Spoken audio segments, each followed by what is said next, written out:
State Commission started. Once again, welcome. And at this point, I will ask Caitlin Maxwell, our Executive Director, to read into the record a required public disclaimer and then call the roll for the record. Okay. Notice of the April 13th meeting of the Real Estate Commission, including date, time, and location, has been noticed on the Tennessee Real Estate website since October 19th, 2021. Additionally, this month's agenda has been posted on the website since Friday, April 8th, 2022. For the roll, Commissioner Begley. Here. Commissioner Diaz. Here. Commissioner Ferris. Here. Commissioner Franks. Here. Commissioner Gwynn. Here. Commissioner Moffitt. Here. Commissioner Smith. Here. Commissioner Torbett.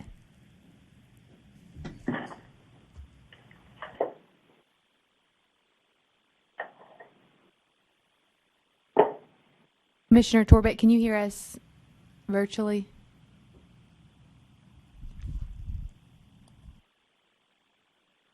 Okay, Chairman Grease. All right, we have a quorum. We're ready to proceed. At this point, I would ask Vice Chairperson Marcia Franks to lead us in an invocation, and following that, if you'll stand, she will also lead us in the pledge to the flag. Let's bow our heads. Heavenly Father, we thank you for this day. We thank you for all your blessings. We thank you for the safe travel that we've had getting here today. We pray, Lord, that the storms coming today will not affect anyone, that they'll just pass on through. Thank you, Lord, for this opportunity to serve the state in this capacity. And please, Lord, give us the wisdom to make right decisions and help us to be filled with grace and mercy. In Jesus' name we pray. Amen. Amen.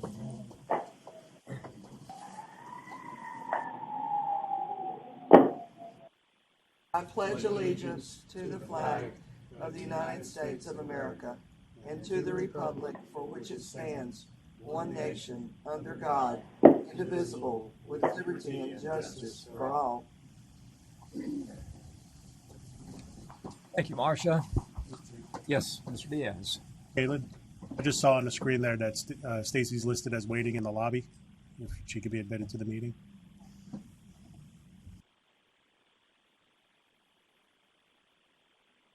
Also in the meeting. Oh. Not currently in this meeting. Oh, okay. She's also under the meeting as well, twice. Right. So she... Well, I think the record should reflect that she's present. Okay. Yeah. Let's move forward. Next is to approve today's agenda. It was emailed to all of you commissioners. Any additions or deletions you'd like to discuss? Ms. Franks. I have one addition. Under commission discussion or under the executive director's either place to add a little report on the Orello. You tell us where. You've got the floor. Don't give us a choice. Let's do it under the executive director's report. Okay. Anything else? That's all. Motion to approve is amended. Got a motion by Mr. Diaz, second by Mr. Moffitt, that the agenda as amended be approved. Any discussion? Those in favor of that motion vote aye. Aye. Those opposed, no. That motion passes unanimously. Next is to approve last month's minutes. Move to approve. Ms. Franks makes a motion to approve the minutes as they were presented to us. Mr. Diaz seconded that motion. Any discussion, corrections, or additions? If not, let's vote. Those in favor of that motion vote aye. Aye. Those opposed, no, and the motion passes unanimously. All right, Caitlin, we've got two informal appearances on our agenda, and I need to figure out who they are and where to find them. On your on a printed agenda, we have the names, and then all documentation is on your iPad. So, Brandy Dye, are you present?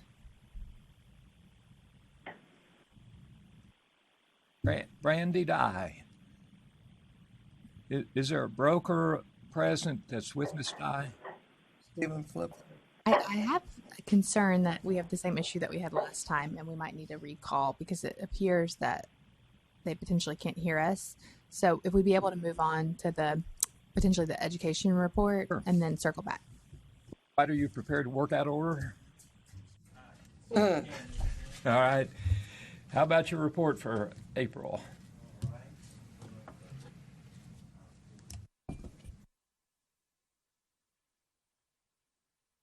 I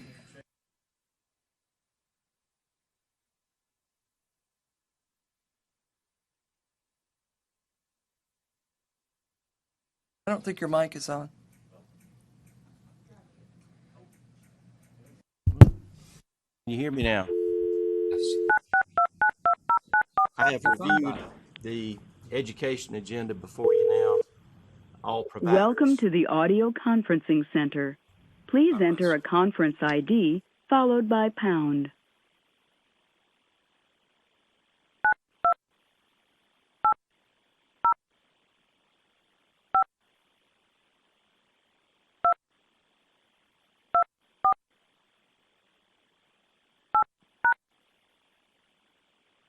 You're now joining the meeting.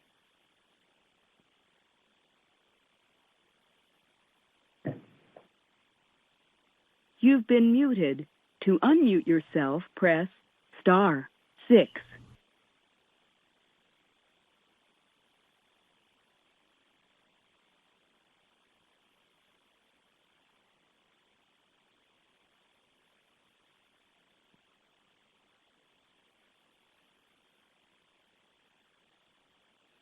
Go back to education. Okay, Ross. Continuing on, Mr. Chairman, members of the commission, we've got the education agenda before you today for review. I have reviewed all of the providers, the instructors, and the courses seen today. I find them all to comport with the rules and the law, and I present them today for your approval. Hey, commissioners, someone want to make a motion on the courses? I'd like to take. Well, I'm going to let you do it as soon as I get a motion. Okay. Okay, I have a motion by Joan Smith to adopt the education director's response, and Joe Bagley beat you, Jeff, on that. He's the second on it. Now, does any commissioner wish to take a particular course off out of that motion? Ms. Franks. I'd like to discuss A10 and 11. Okay. Please. So we'll take those off. Other courses?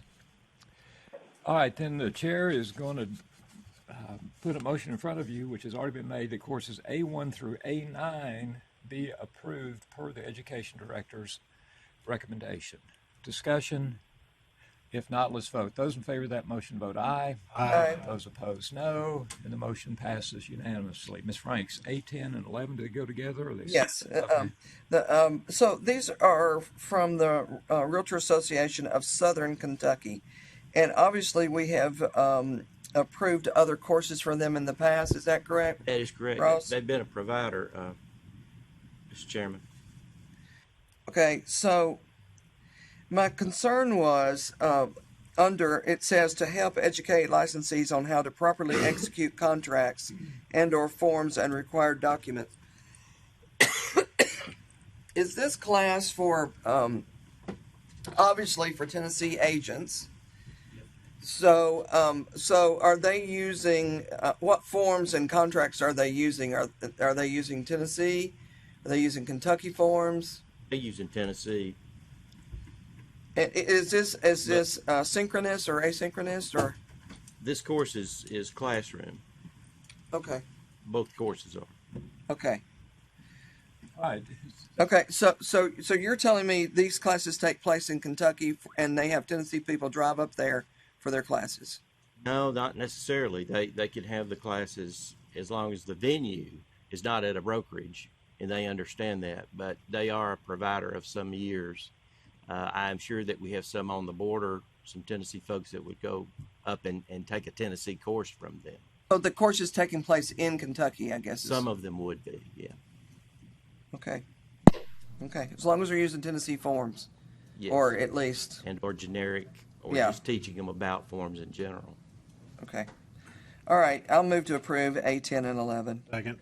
Motion by Ms. Frank, second by Mr. Diaz, that courses A10 and A11 be approved per the director's recommendation. Any further discussion? All right, let's vote. Those in favor of that motion vote aye. Aye. Those opposed, no, and the motion passes unanimously. All right, Ross, you've got 3 instructors you want to tell us about? Thank you, Mr. Chairman. Yes, I present the instructors to you today for approval. I've reviewed them as well.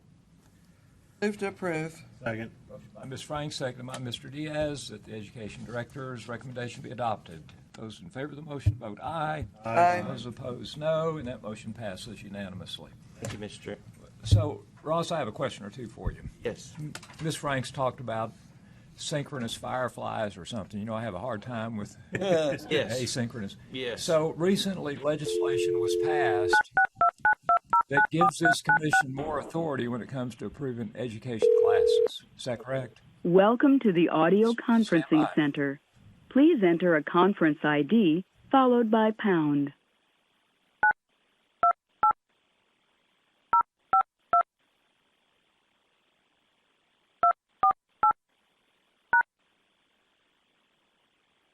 You're now joining the meeting. Ross, Continuing on then, Mr. Chairman, You've with been that. muted. To unmute yourself, press sorry. *6.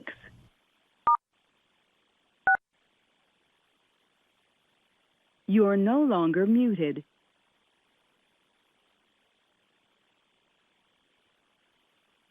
Maybe they could mute themselves. Sorry, what was that? Maybe they could mute themselves. Okay. Well,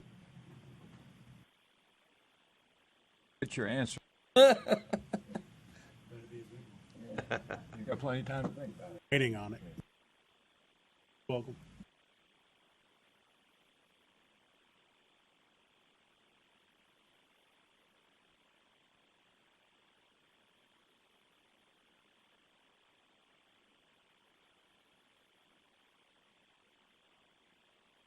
test. All hearing an echo? Yes.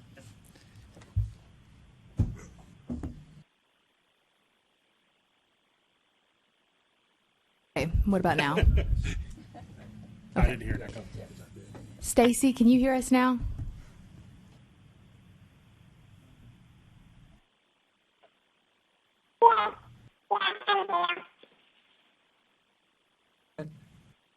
Duck. Hey. I think I saw this on the David Letterman show.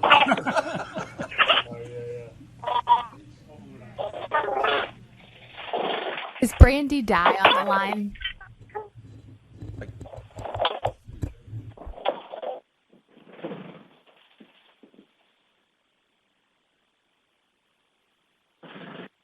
Technology. Brandy Dye, are you on the line? I am. Okay, thank you. If you could just remain on mute until we call your name. Thank you so much.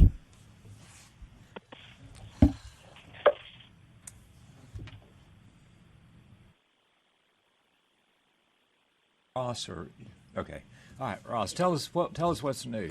Thank you, Mr. Chairman, and I'm very glad that you brought that up, because that was going to be a question I was going to give to the commission here this morning for discussion.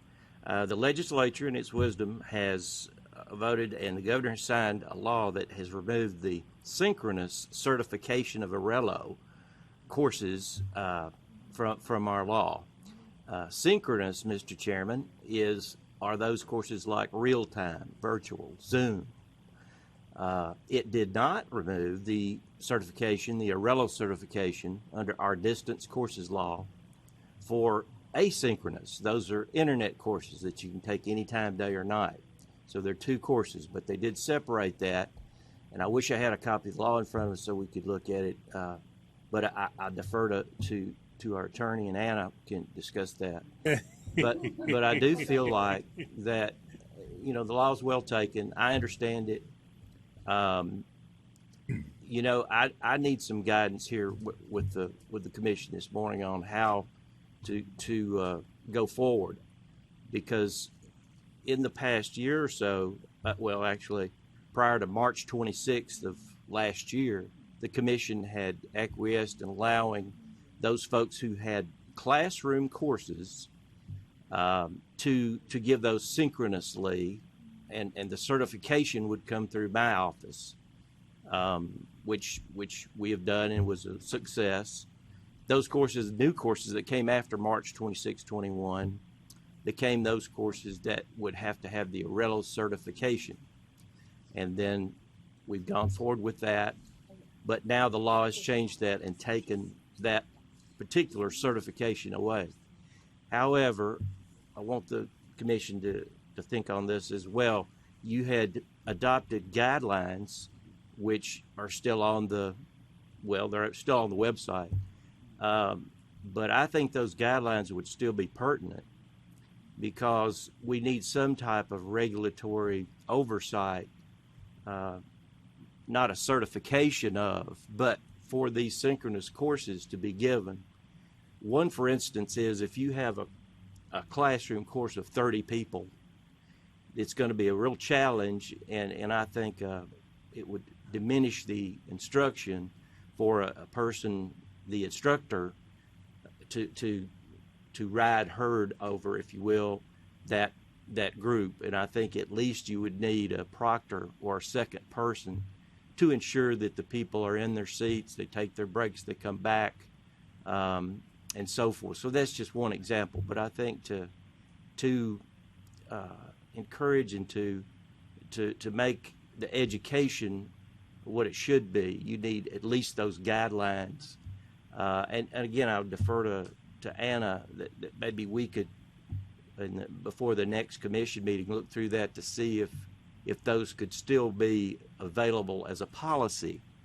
Then going forward, because of the new law, legal may be able to develop some rules, some actual regulations, depending upon if the commission approves, for synchronous courses. Asynchronous courses, don't have to worry about it, but for synchronous, we do need some guidance. And then I have a number 2, but I'll wait the commission's discussion. So this law was called the Orello Law. So immediately I got a phone call about it. And what it was that instructors to have Orello certification have to pay a fee to Orello. And they did not want to pay the fee to Orello. When they pay the fee to Orello, their class gets sent to Orello, and we have several doctors of education that look at those courses and they certify them as this is a good course, and they approve them. So, so the Tennessee Realtor Association got with a legislator, and this legislator carried the bill, and it actually was passed, and I think it only took them like 2 months to get it all the way through and signed by the governor. So it was a really quick thing that was done. So I'm sure a lot of people are very happy that they don't have to pay for the Orello certification, but what it has done is it has lowered the standards on these classes. So now it is only up to Ross to, as our education director, and then us to vote on these classes, which has made his job a whole lot more difficult, because if it had a Orello certification, he knew that professionals had looked at these classes and that they were okay. So I do feel like we need to have some kind of rules. As he said, I mean, this could go out to 200 people. How are you going to watch one person give a class and be able to watch and see if people are awake? You know, there's things that we could do, like they have to have their picture up. They can't just, some people will just put their picture up and then they go and do something else. So there's got to be either a proctor that's watching this, and we can require a proctor if we want to. And so this is where we are right now. We are the only state in the United States that has done this. Other states, we discussed this at Orello, and everybody was frankly pretty shocked that Tennessee would take such a drastic turn on our professionalism, where most of us, I think, would like to have more education required. We can't get that passed through the legislature, so now we're even cutting back on our instructors. So yesterday, one of the great things about Orello is that yesterday a education director from Kansas got on and said, you know, what are you doing to monitor classes in schools.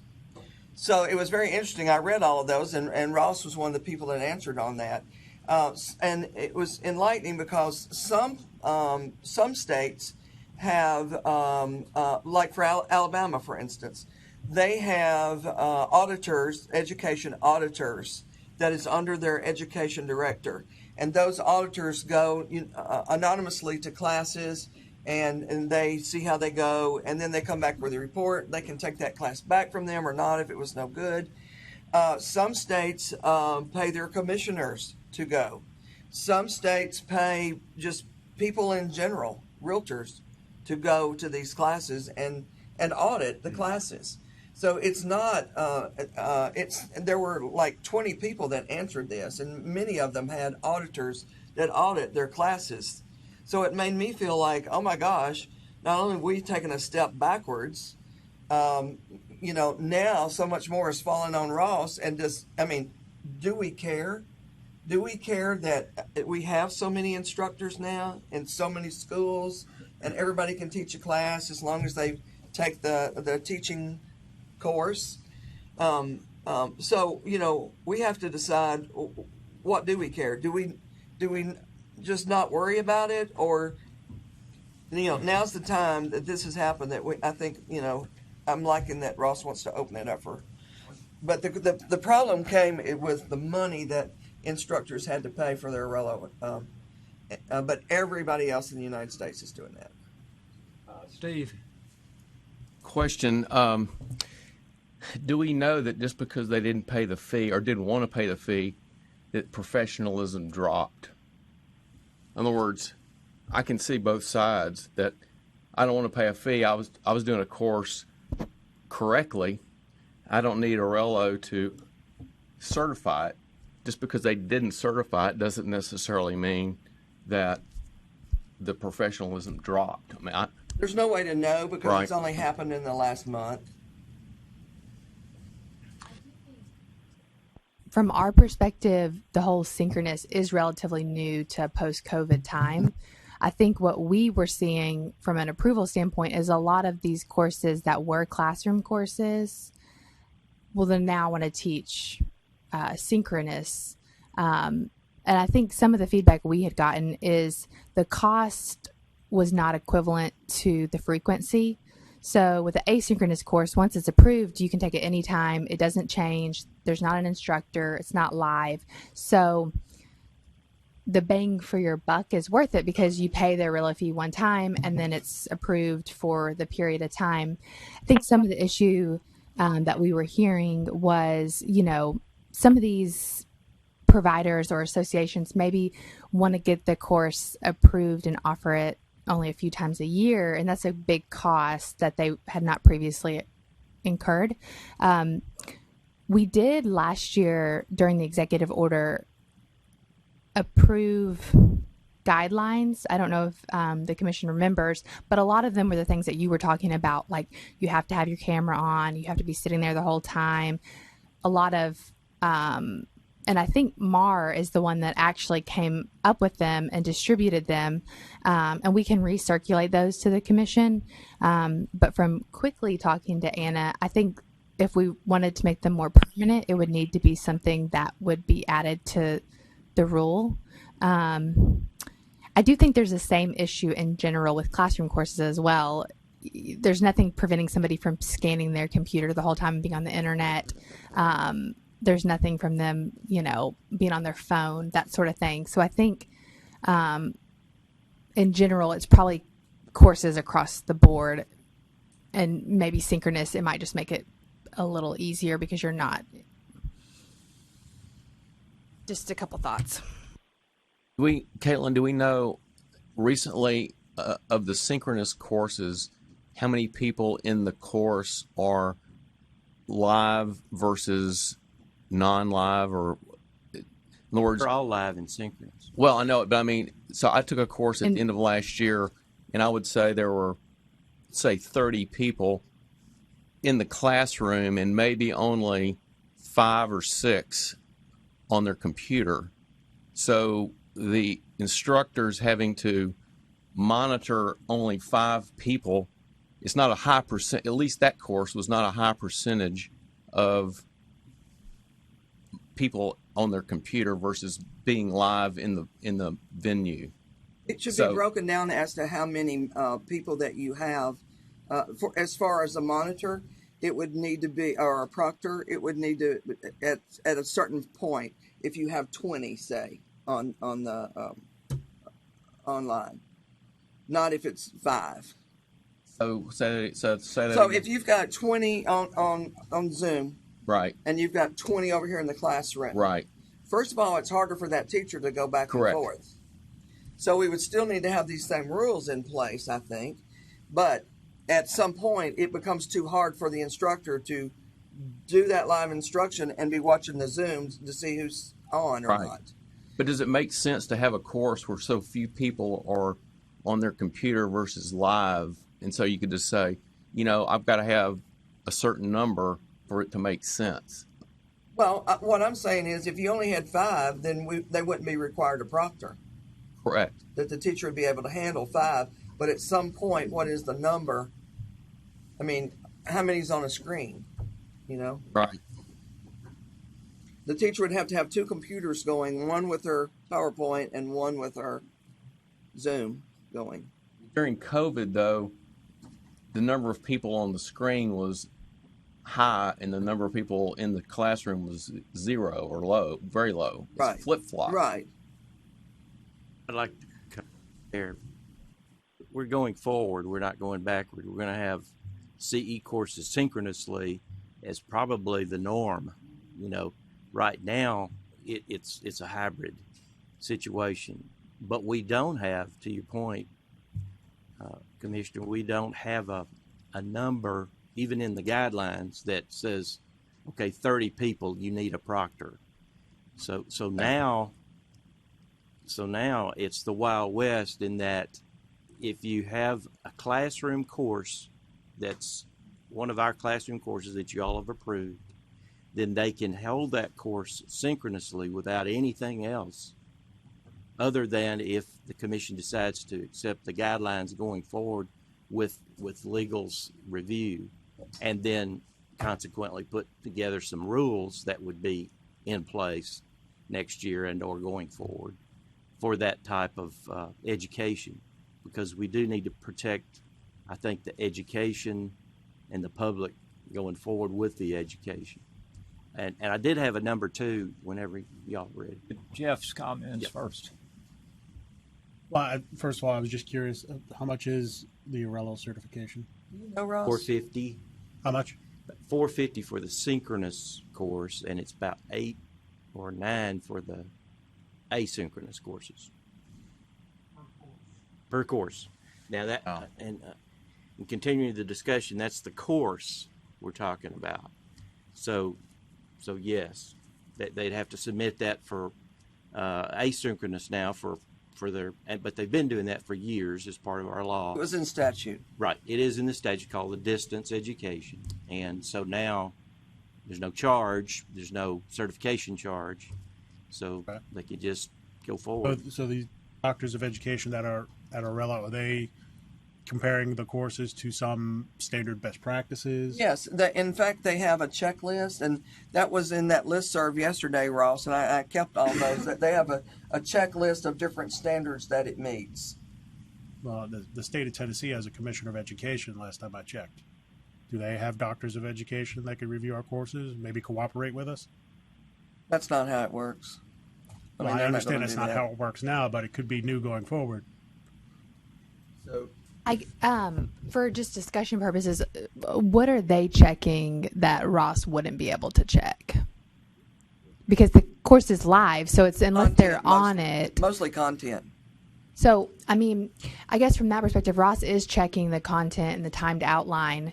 But I Ross doesn't think- have any kind of education degree. They could work in his advantage. I know.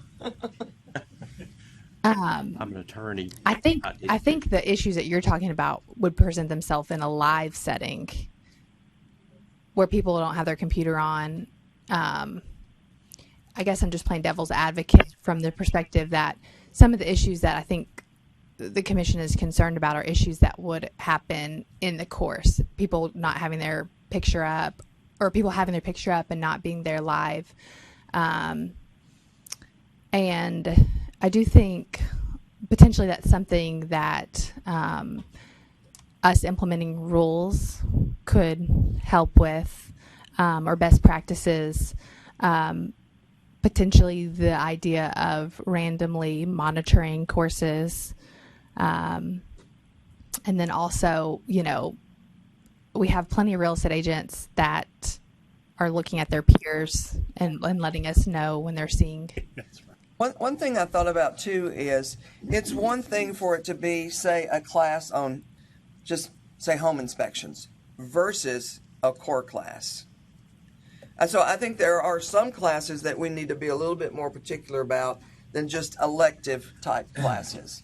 So I think what would be good is if Ross, he can look at that listserv from just yesterday and come up with what others are doing. He can communicate with the other education directors, and I think he can come up with a good plan about this and maybe his recommendations for what needs to go maybe into rule, because he's got a seat at the table with all these educators doing on the committees for exam certification and for these classes.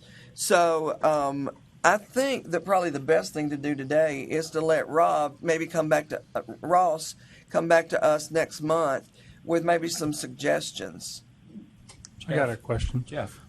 Well, I wonder, maybe what the solution is for the commission to set up a subcommittee to review the courses with Ross. That was actually going to be my suggestion. So in some of our other programs, when there's a subject matter that we're not familiar with, we send those out to either other commissioners or someone that's considered more of an expert. So for example, if we look at real estate appraisers, they have a faculty member on their commission that looks at those courses that's kind of familiar with that information.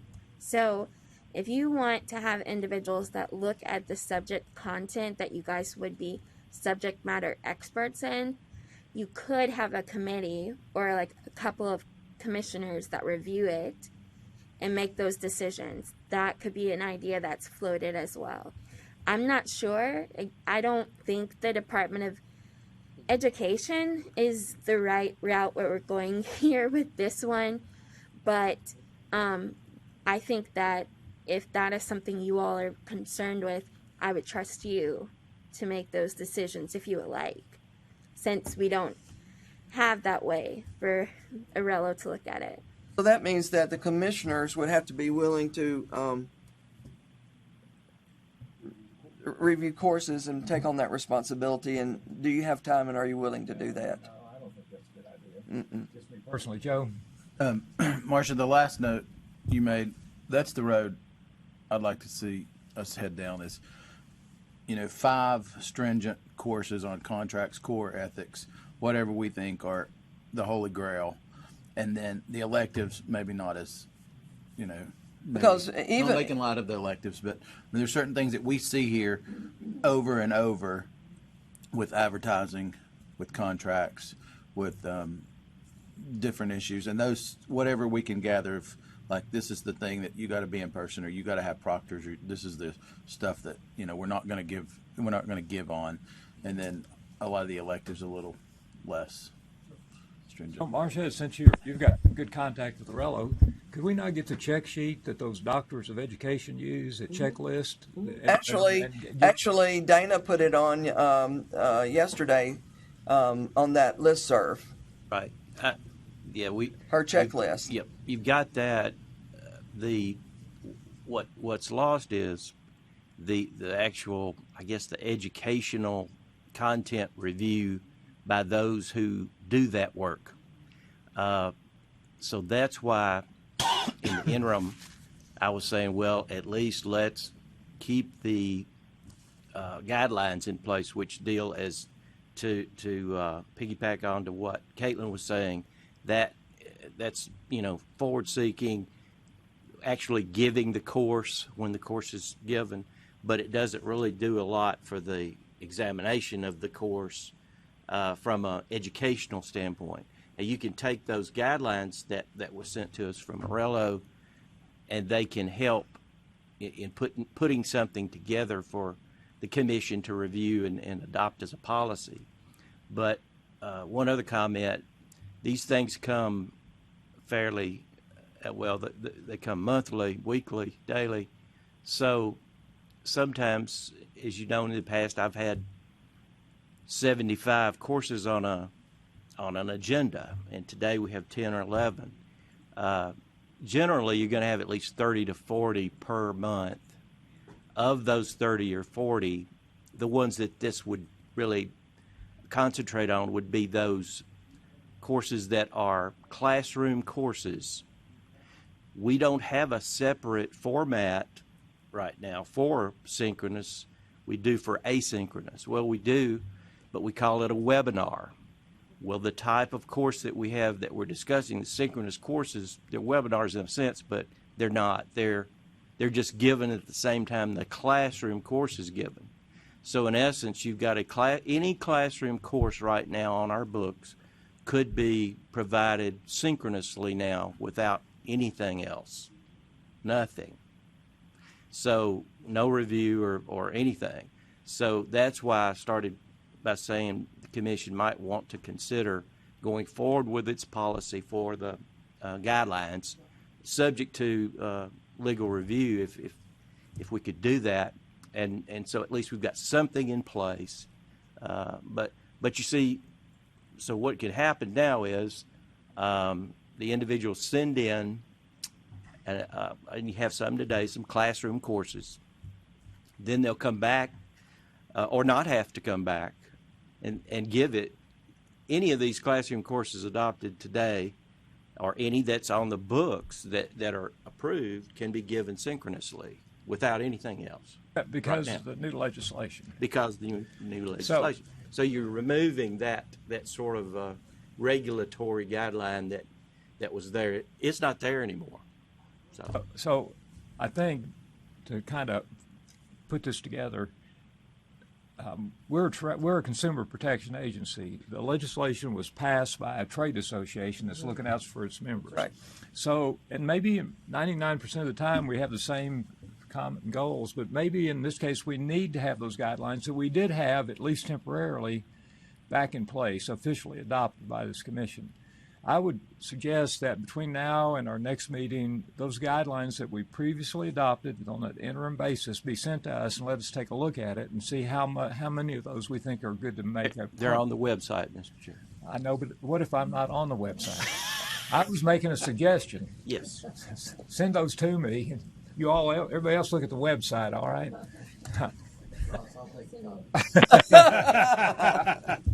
I only go to the website to verify somebody's got a license or not.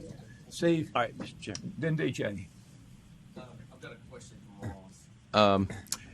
To really get down to the definition, a classroom course, as you list it, can be synchronous as well. True. True. Yes. True. Okay. Now, the Orello certification came into being because of synchronous courses, correct? Or not correct? No, it came into being essentially, I think, because of the emergency situation we were all under. They didn't want to meet and pass the COVID. They wanted to have But the what I'm saying Orello certification has been in statute for many years. right So- for many asynchronous for internet. It didn't come with the pandemic. So when did the complaining about the Orello fee start? When so many people started wanting to give synchronous classes. Because they had to have a certification for a synchronous course. Right. Right. But if you said this is classroom only, no synchronous, no fee, correct? Could say that. So if you're giving a course and you said that you're only offering it if you come live, okay, where does the Orello certification play in that scenario? Does it play in or not play in? I'm having a hard time. Well, It doesn't. right. But we It's- still have people who are getting classes approved so that they can market their class as it is Orello certified from the state of Tennessee. But were people doing that before the pandemic? Yes, it was required. It was required by statute. It- People are now. Statute said there had to be a Orello certification for distance courses. Well, I'll go back to the letter that the Memphis Association of Realtors wrote, which is maybe 4 or 5 months ago, and they were basically saying that it was affecting the economics of their association by having to pay this fee. And it seems to me that the fee started happening when synchronous courses started to happen, i.e. with COVID.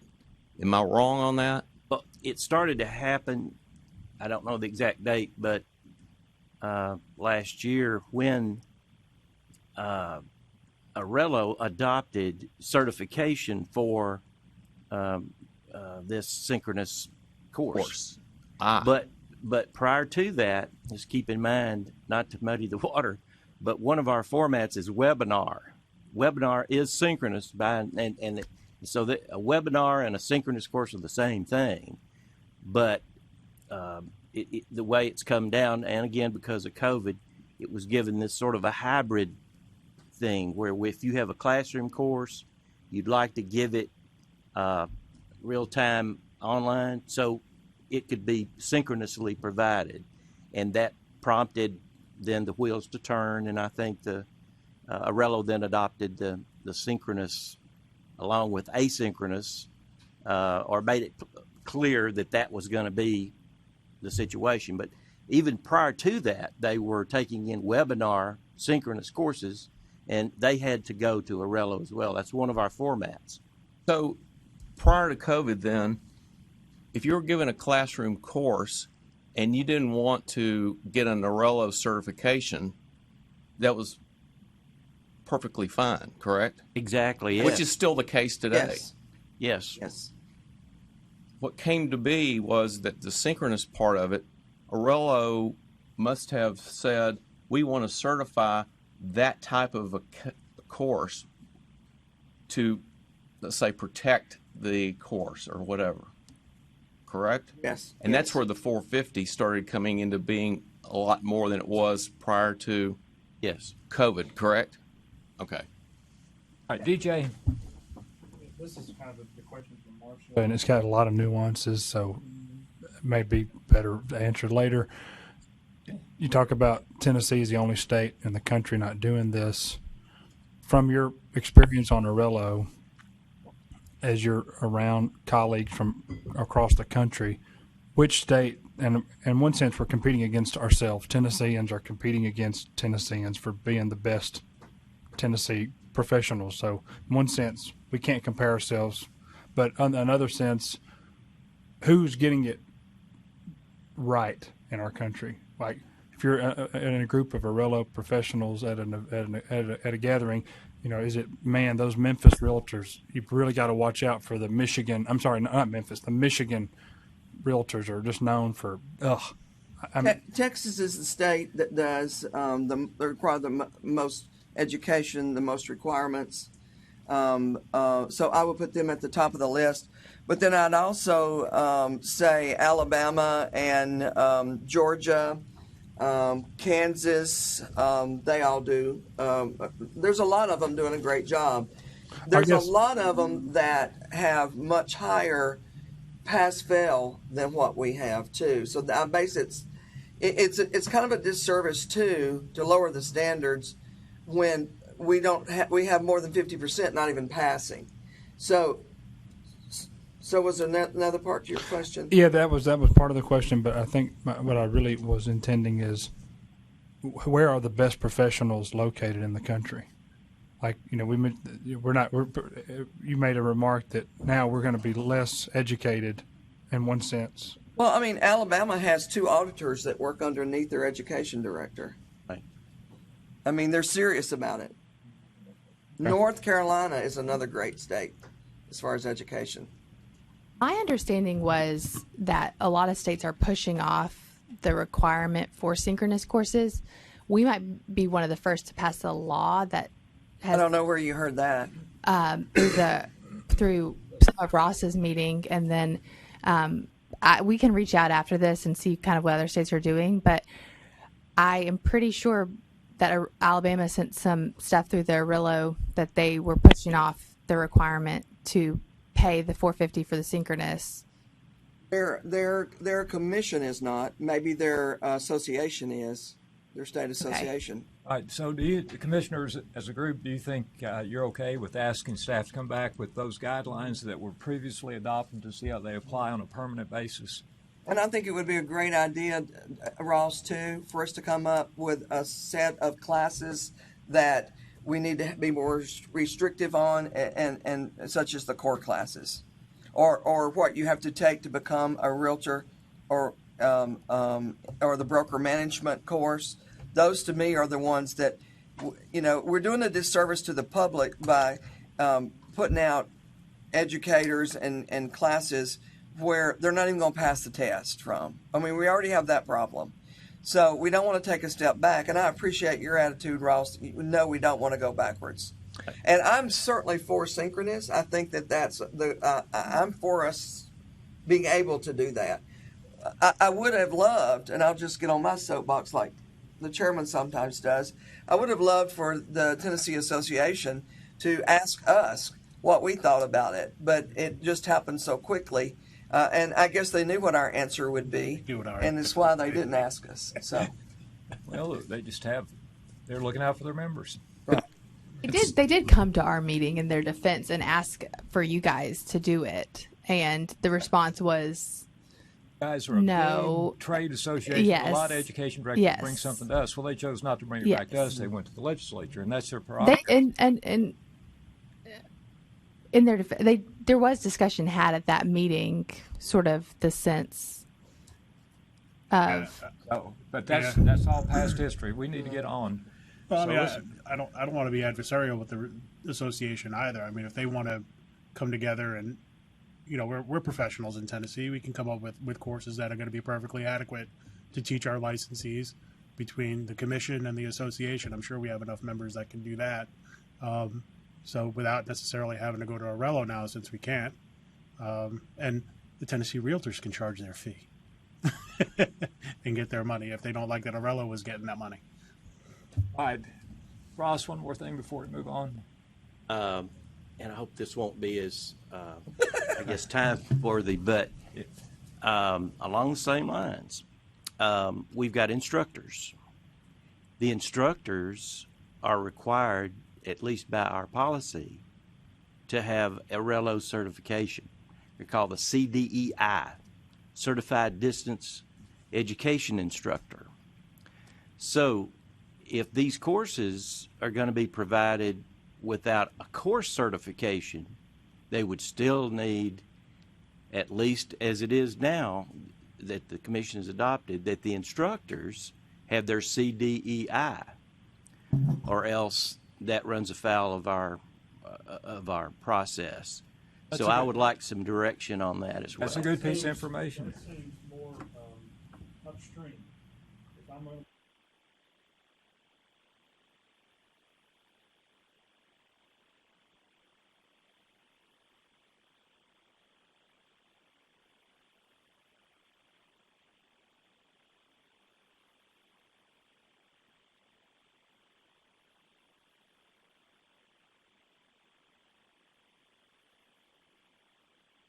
Well, I think that's a good point, but right now the situation again is that I think whoever put this together thought course-wise that okay, a law could change the course certification for synchronous courses, but they didn't think about the instructor, because we're still, at least, and again, this is the commission's policy. It's not in the law about the instructors have to have their CDEI, but it's on their forms. It's on the instructor's form.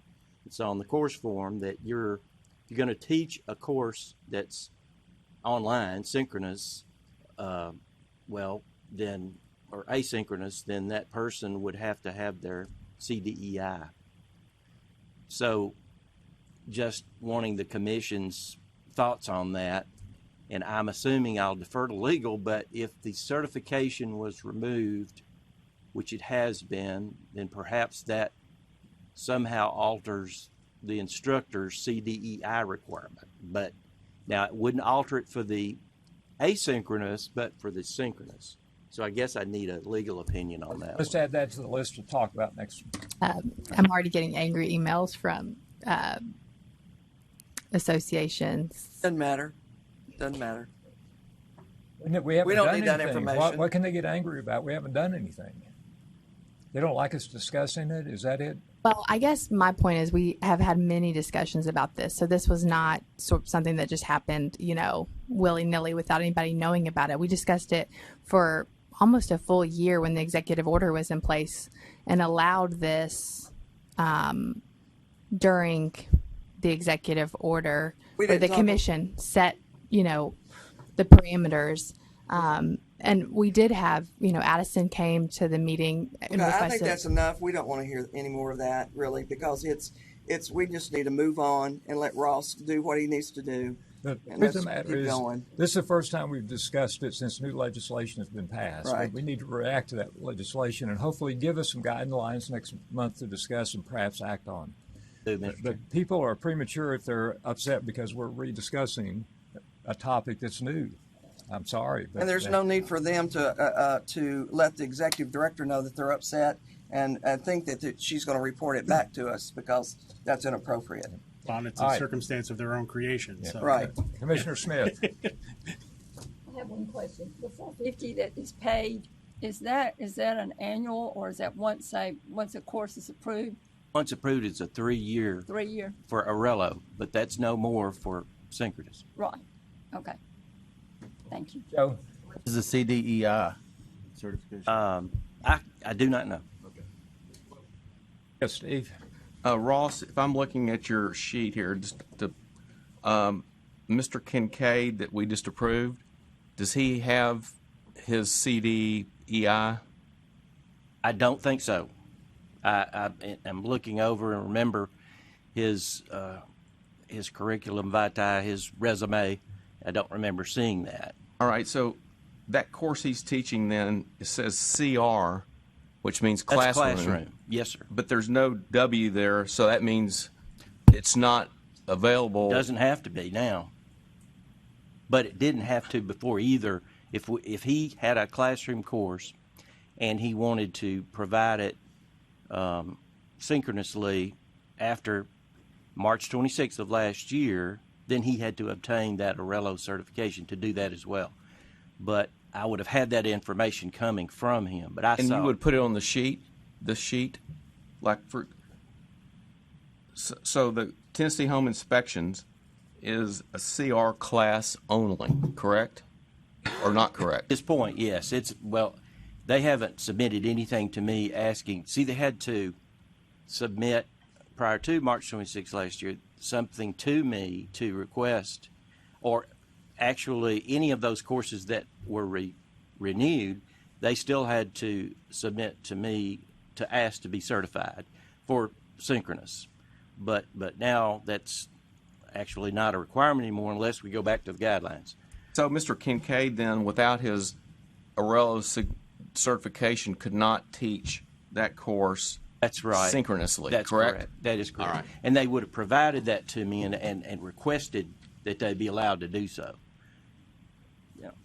All right, commissioners, I think we've aimed at trying to get some guidelines to discuss next month, and hopefully you get those to us, and hopefully we can act on a timely basis to satisfy people who are anxious to know what we're eventually going to end up with. All right, let's go back to informal appearances. Caitlin, Brandy Dye, should do a sound check real quick. Miss Dye, can you hear me? Yes, sir. All right, and Mr. Filippo, can you hear me? Yes, I can. Okay. All right, Caitlin, let's get us started on this, please. Before you, you have applicant Brandy Dye and her principal broker, Stephen Filippo. Miss Dye has taken the Tennessee Affiliate Broker exam. A summary of the charges is habitual traffic offender DUI. A statement and a letter of recommendation can be found in the packet. But would others on this WebEx platform please mute your computer until we get to you? Thank you. All right. I've got some feedback. Is that Sty?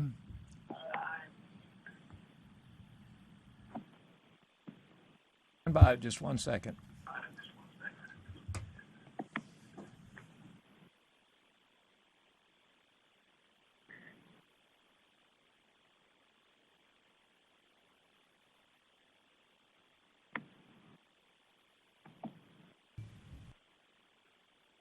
Good morning, Miss Dye. This is Aaron Smith. Can you actually hear me, and is Mr. Flippo available? Yes. Aaron, it's the feedback I'm concerned with at the moment. I'm trying to figure out how Mr. Flippo. Yeah, he's in.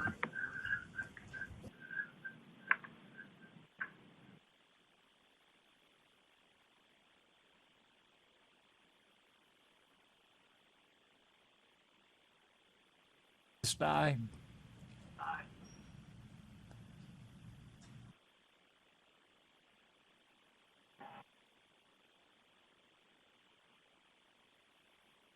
All right, Ms. Stein. Now, stand by. We're still working on it. Chairman, may I just ask you a question Sure. first? Because our attorney or the executive director are not in here, but I'm wondering why this person had to come before us. Is it because of the felony, or I was just wanting to be sure there should be here before us.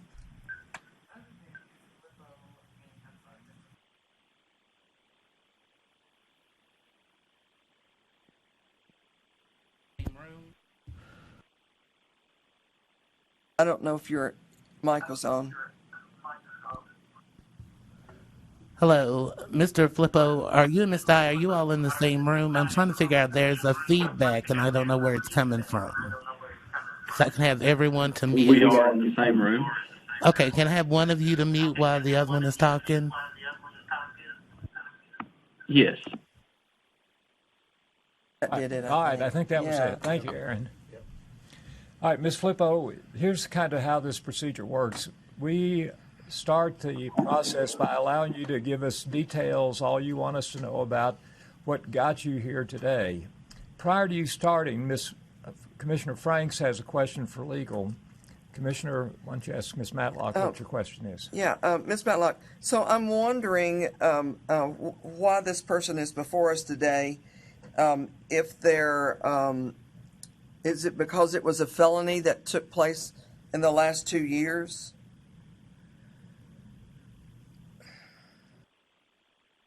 I just want to make sure they're supposed to be before us.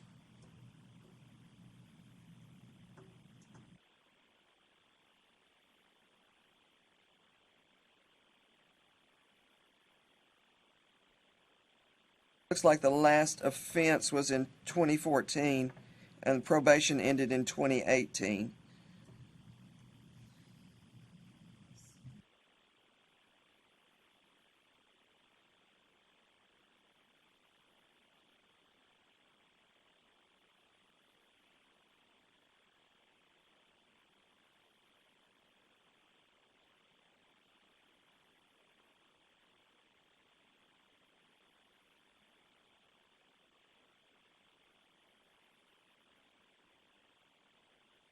It's because the probation ended within the 10-year look back.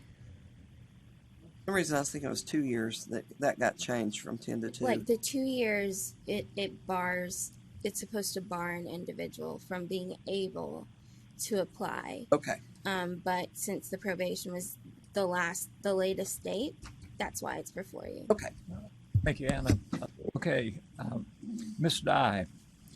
So we're going to allow you to tell us what got you here, what events occurred, why they occurred, what you've been doing since then, whatever you want us to know that you think will help your case. At which point, and when you finish, we're going to let commissioners ask you any questions they might have on their mind. Following those questions, we're going to turn to your proposed broker, Mr. Flippo, and he gets the opportunity to tell us why he would like to have you associated with his company. We'll also ask Mr. Flippo questions if we think it's necessary. And finally, after that period of time has elapsed and we've covered all the bases we think we need to, I'll entertain a motion to either allow you to go forward to get your license or suggest that maybe now is not the time to do it. So with that background, do you have any questions before we get started? No, sir. All right. If you've got the floor, give us what you'd like for us to know about the circumstances at the point you had a problem and what you've been doing since. Sure. So I struggled with alcoholism and addiction beginning age 16. I'm not making excuses, but my home life wasn't the greatest. I lost my mother at age 7 because of addiction, and my father is still an active alcoholic to this day. So I struggled with that, and I didn't commit crimes out of cruelty of my heart. I just, from day to day, there for a period of my life, I had no idea what I was doing. In 2014, I was given the opportunity to go and get help that I needed, and it was a year-long treatment program, and I'm very grateful for that program. It's Women of Grace, and since then, I've remained clean and sober from alcohol and from drugs. All right, commissioners, questions? Oh, Mr. Bagley? Congratulations. That's a great feat. Thank you. Ms. Franks?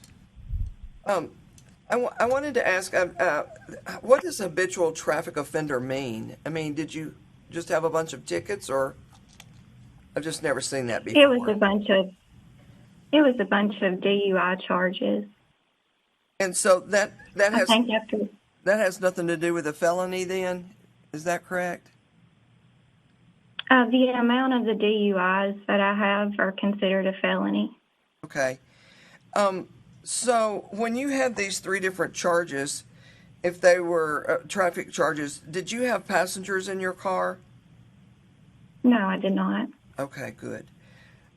So I love the part that you said you learned how to cope with life. Can you just tell us a little bit about that? Sure. So my husband and I had a daughter, and she passed away. She was stillborn a week before I was supposed to have had her. At that point, I had been clean for, I believe, 2 years.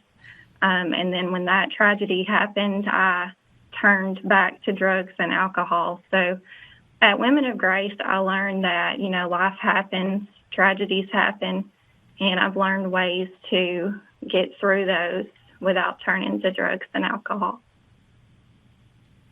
And I see you've been working at 2 different real estate companies as an administrative assistant. Is that correct? It is. And so from that, you realized you wanted to get in real estate yourself, to better yourself? Yes. Okay, well, congratulations to all you've accomplished. Thank you. Other questions, commissioners? Mr. Bagley, are you okay? All right, let's go to Mr. Filippo. Can you tell us why you have an interest? And Brandy, if you'll mute your computer now.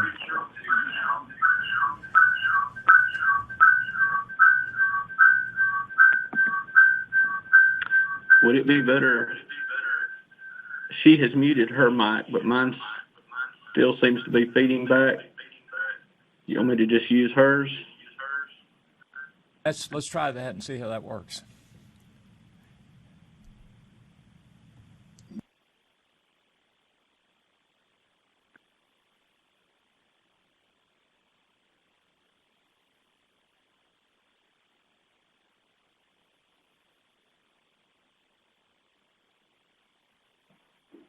All right, can you hear me okay? Yes, thank you. Okay. I met Brandy 7 years ago when she started attending my church, and it was after she came out of the Women of Grace rehab program. And I've known her for 7 years now, and I have never known the Brandy that are in any of those reports, those police reports or anything. I've never known that person. The only Brandy I've ever known is the person that has been clean and sober for 7 years, that I have gone to church with and now works for me as an administrative assistant and a receptionist in our real estate firm. So I am extremely proud of Brandy. I'm proud of the person that she is. Very proud for her to be the first point of contact for anybody that enters our real estate office. And I'm excited about her having her license and being able to be a real estate professional. I would love for you to accept her and her test that she has passed and allow her to have her license. Thank you. Questions, members of the commission? I sense we've heard all we need to hear. Is there a motion? Mr. Begley. I'd like to make a motion to approve this candidate. Second. Got a motion by Mr. Begley, seconded by Mr. Diaz, with close third from Mr. Ferris. Any discussion? If not, those in favor of the motion vote aye. Aye. Those opposed, no. That motion passes unanimously. Best of luck to you, Ms. Dye. We all wish you well. Thank you so much. Thank you. And you both are welcome to stay and watch the rest of this meeting, or you can go to work, whichever you prefer. All right, next up is Ms. Mulch. We're going to take a break. Miss Mulch, are you on the line? Yeah. Okay. Yes, I am. Okay, thank you. The applicant you have before you is Amy Mulch. Her principal broker is Nancy Malone. The criminal summary is for felony controlled substance and a violation of probation. Her statement and information can be found on your iPads.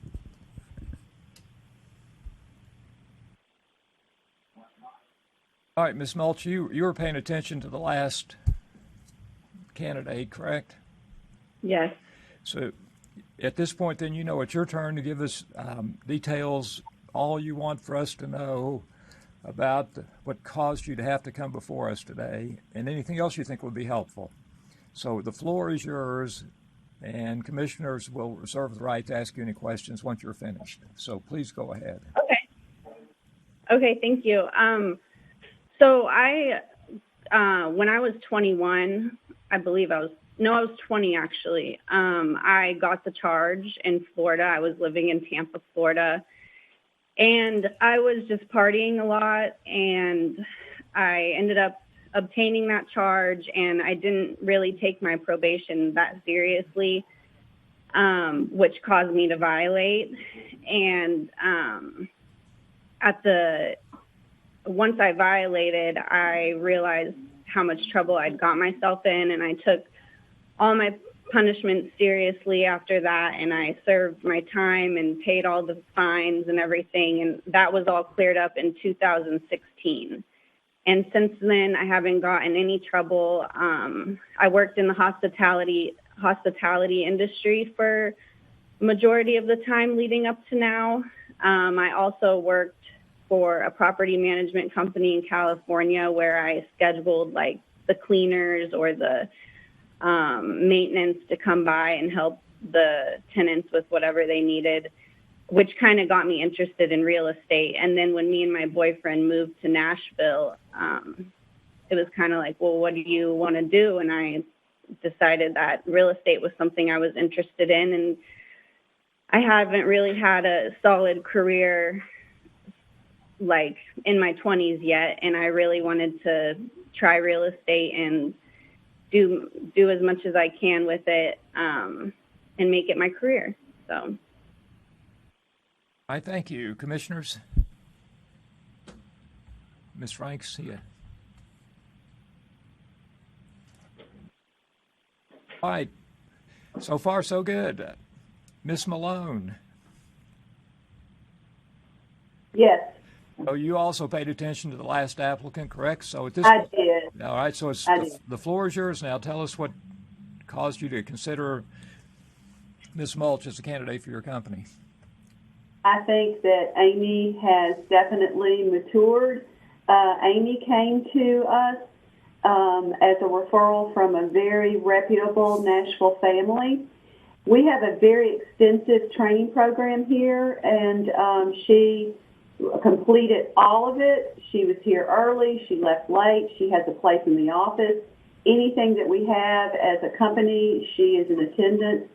I really believe that what she experienced as a young person in Florida taught her a lesson, and she's trying to focus on a serious career at this point. So I'm willing to take that chance with her. All right, commissioners, questions for either party? If not, Ms. Smith has just made a motion to approve the application, seconded by Ms. Franks. All right. All right. What was that, Ms. Malone? Time's up. That's I what know. it was. All right. Without further questioning, let's vote. The motion is to allow Ms. Mulch to go forward to get a real estate license. Those in favor of that motion, please say aye. Aye. Those opposed, no. The motion passes unanimously. Good luck, Amy. Make your broker proud. Make yourself proud. Thank you so much. Thanks, guys. Let's take a 10-minute break.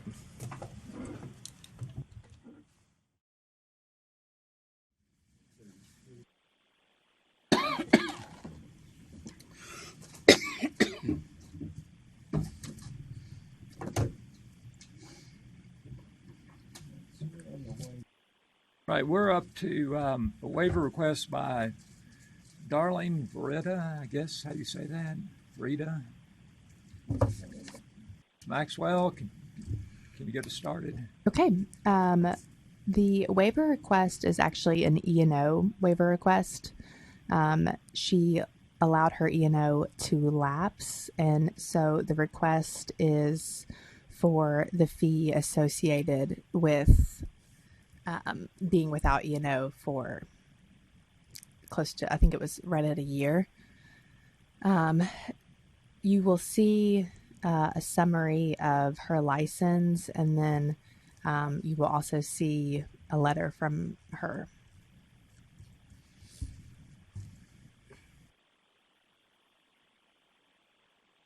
So I noticed, maybe we ought to think about this.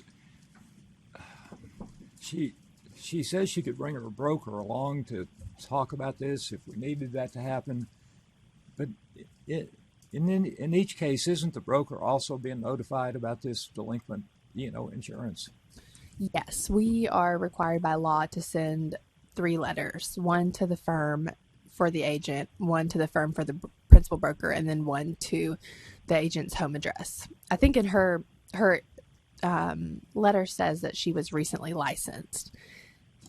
And I think she had assumed that she was buying a policy but she was really only buying roughly a 3-month policy.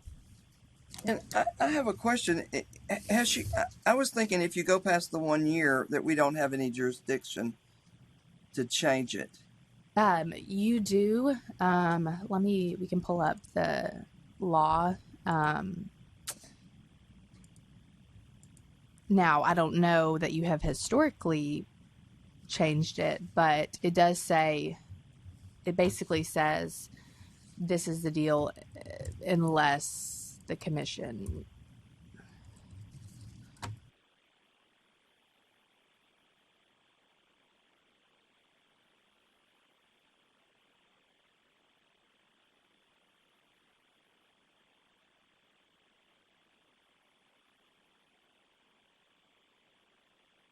Okay. Is there a payment plan in this? We can do payment plans on other things, so I don't know. We have not historically done them on E&O, especially like of this nature. We do offer payment plans on consent orders, but it's under 6213.112 under section, it appears L1.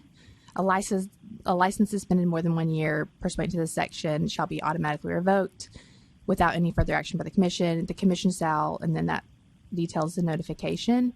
And then the other requirements it does allow the commission to, in their discretion. What number is that, Caitlin? 6213 112 what? Page 24. It's L1, and then there's a couple bullet points there about the notification, and then under number 4, and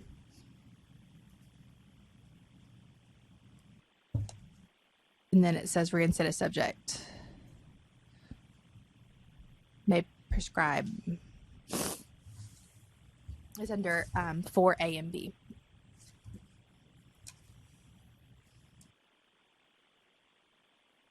So let's go with the premise that we have discretion if we'd like to use it. Would any commissioner like to make a motion in this particular case, or do you need more discussion? Mr. Ferris? Yeah. I think I just want to discuss it further. Go right ahead. I empathize with the licensee. And what were you saying, Chairman, about regards to the broker? I mean, did you have any other thoughts about that? Because I feel like too, did the broker not get any more notification? Or? Well, my sense is, I'll ask Caitlin that in a second, that the broker was probably also assessed a financial or civil penalty because he had a licensee, or she had a licensee that didn't renew their E&O insurance. Is that correct? Yes, that's correct. Okay, so the broker was aware that this agent did not have E&O insurance because he or she actually paid a civil penalty. Is that a fair statement? They do not have E&O, and they were not aware that they were suspended. But the principal broker, should have been aware. Probably paid a civil penalty himself or herself. They're typically concurrent, so we don't know how much to charge the principal broker until the licensee reaches out, because it's $200 if they if there's no lapse, $400 if there is a lapse, and then the principal broker's penalty also goes up the longer that the licensee is suspended. So if they were maintaining their records, they would know, would it be safe to assume the principal broker's license could go away if he doesn't pay within that year? What happens is a complaint is then opened against the principal broker, and they're typically offered a consent order based on the time frame.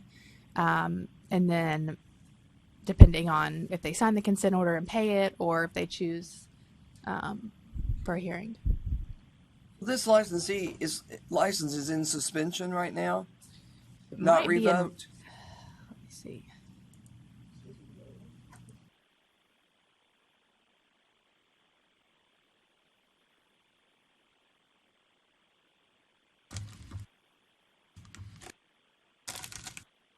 It's revoked. So, if we grant that $1,100 waiver, does their license or his license become active again?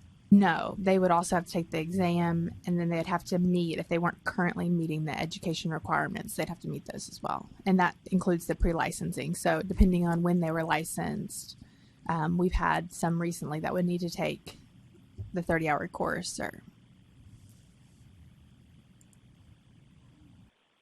Steve? In her statement, she said because she paid for it with a credit card, she would have no knowledge of how long the policy was for. That makes no sense to me. yeah, I don't know what she really meant by that. I think she got licensed roughly in October of 2020, and the policies run from January 2021 until January 2023. And so she bought a policy for the end of that previous term. Right. So when she paid for it, I'm sure she got something from Rice that said, here's your policy, here's the expiration date. All you have to do is read it and know when it expires. And just because you paid for it with a credit card is no excuse for, at least in my opinion, not knowing when the thing expired. Yeah. You're notified.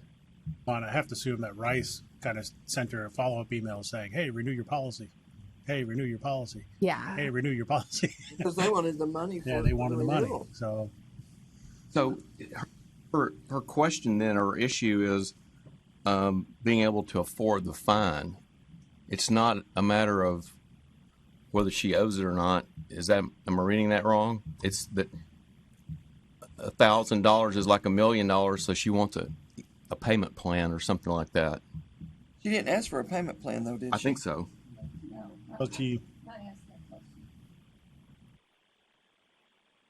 Well, she said she wants leniency That I and could mercy. possibly pay off, a reasonable fine that I could possibly pay off. Right now, it says she's not even able to work. Yep. So when was she revoked? I know, so that would be when? Because I don't have that waiver request information. It'd have to be the end of 2020. Yeah, so everybody was suspended at the end of January of 2021. And so once they've been suspended for 1 year, so everybody that allowed their to expire in the beginning of 2021 was revoked. And so we also send out a letter detailing the revocation. She's like 15 months out. Yes, at this point. So, would it be less expensive for her to start over again as far as E&O goes? Would she just have to buy a prorated year of E&O instead of paying that $1,100? Her current status is revoked, so I don't know that you can just say I want to start over. Well, she's going to have to take the test again, right? Regardless. So she would have to retest. Caitlin said the pin. It's probably okay, right? Since you did it in 2020. That's probably okay. And then afterwards, any other kind of fees that are associated with reapplying. I don't know how much a policy is at Rice, so I'm not sure about that, but it is possible. But $1,100 goes away if we don't, since she's already been revoked. That's no longer in her future. No, so we ran suspensions at the beginning of February for individuals that are revoked for 1 year. If they want to remove the revoked status of their license, they have to pay $1,100, the penalty fee, and then satisfy any additional requirements to move their license into active testing, application, education if it's required. So the $1,100 doesn't really go away unless they never try to get their license back. If that makes sense. And I think part of the pain here is that she's saying she had to take it twice already and barely passed it. So, well, we can't do anything about that, period. Right. I think that's part of her anxiety, though, about it, is having to test again. We can't waive the test. Can't waive that. Right. Right. So, also when it was mentioned, because of how the consent order matter works with the PB, so whenever a licensee, an affiliate does some kind of event that triggers their license, so if they contact us trying to figure out how to reinstate their license, they submit a policy, then a corresponding consent order is going to be given to the principal broker at that time. Typically, the principal brokers at that time are going to attempt to broker release the agent. But if you broker release the person after a year, it's still the $1,000 that happens. So the principal broker can pay $1,000 to end the consent order. But if they broker release the agent, at that point, they would still be broker released. So their part of the penalty fee does not go away, if that makes sense. So if the affiliate chooses not to move their license at a revoked status, it just remains and the PB continues on. So, on the timing, I have one question. Her license shouldn't have been revoked till January whatever of 22, right? 1 year later, is that right? Right. January 22. Yes. But in her thing, she says that in September of 21, her broker calls the state the day after asking the state. It went from suspended to revoked. Does that wouldn't happen, would it? So it also depends on the E&O cycle that they're on. So we run big cycles with the Rice insurance policy. So a new policy period will begin at the end of this year. So, but other individuals that choose not to have the Rice policy, they have policies that expire across the year. So we are running suspensions and revocations monthly. So that might be the case if it is not January of 2022. It just really depends on the circumstances. So if this commission decided to waive $1,100, this licensee would still have to go back and take the test again, still have to buy, insurance, still have to get fingerprinted. All that would have to happen. If we chose not to revoke it and she wanted to get back in the business, she'd have to pay the $1,100, take the test again, possibly take education, get fingerprinted.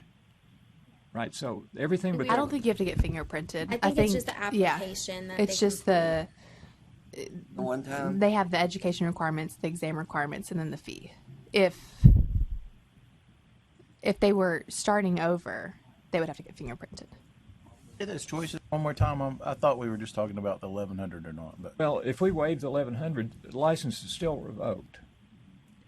So if she wants to stay in this industry, she's going to have to go back and take the test, probably not have to take education, apparently not have to have her fingerprints, but she can't just get waived and get back in business.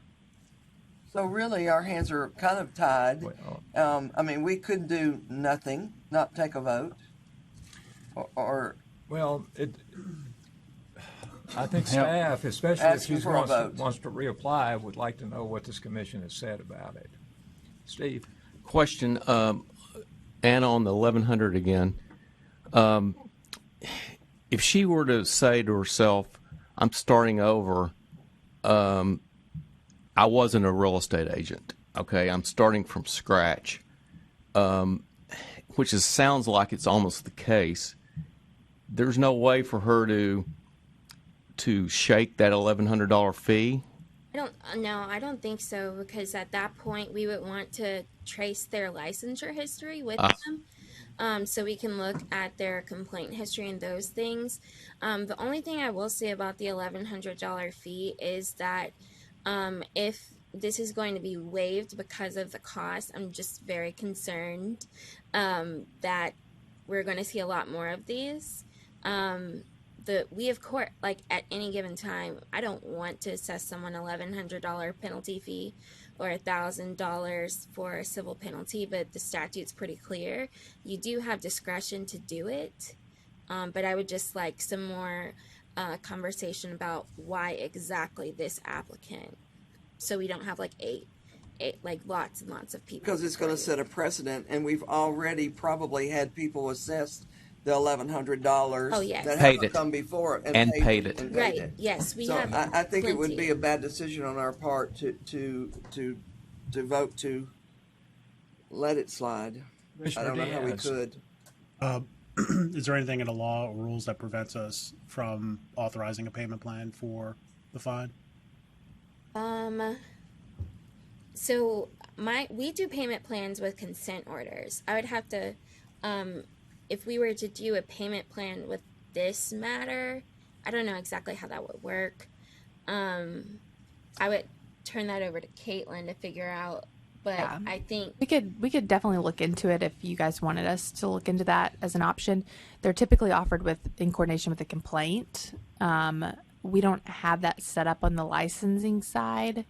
And with an affiliate or with somebody under a principal broker, it's not typically a complaint for them. Right. For the principal broker, it's failure to supervise under the E&O section, and so it is a complaint. But I don't see why we couldn't. We would just need to track it, and then they would have to be under the understanding that they would go back to revoked if they missed a payment. So it puts it onto the office staff to collect it and then have to run it down. You didn't pay. Administrative. So do you think there's any credence to the fact that or is there a chance that this could have gone to the wrong office in Sevier County? It's possible it could go to the wrong office, but the statute says the letters have to be sent, just period, which unfortunately doesn't mean that we have to confirm that it was received. So it's possible, but I will say that the letters go to 3 different places, or 2 different places to 2 people. So it goes to the affiliate's home address in their firm address, and it goes to the principal broker at their firm address. We've had individuals that have said, I don't live there or I don't work there at that point, but that information is not what we have on file with their and it's their responsibility to make sure that they're right. But I would just like to the commission to know that a lot of notice is given about these circumstances, so it's not just the one and done. Yeah, I think I'd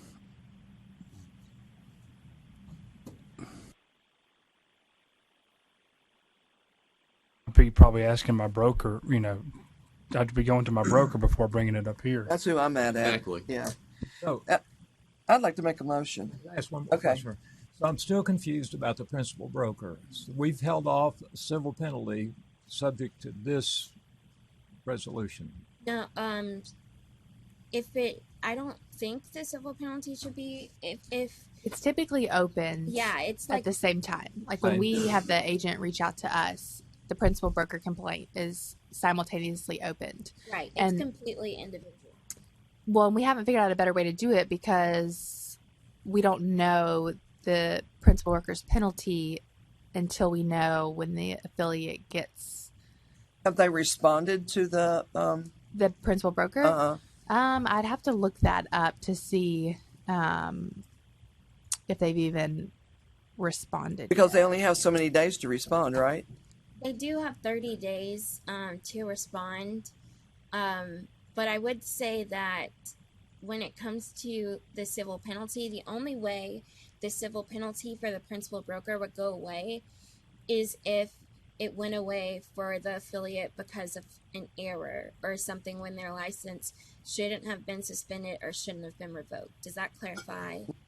So, like, even if you were to waive this $1,100, which my understanding we're not, the $1,000 would still apply to the principal broker.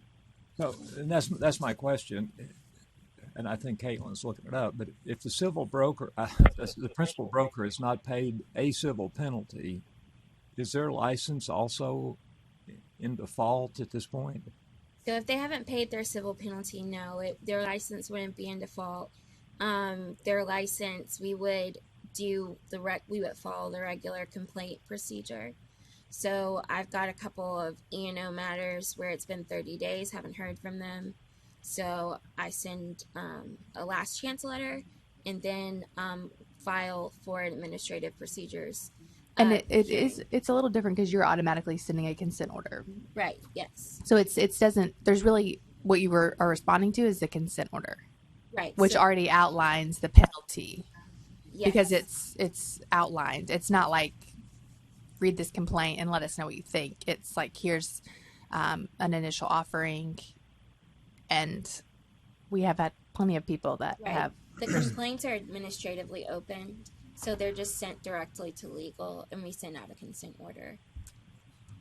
That's to make a motion. I'd like to make a motion that we deny this applicant's request. Second. We have a motion by Ms. Franks, seconded by Mr. Glenn, that the applicant's request be denied. Any further discussion?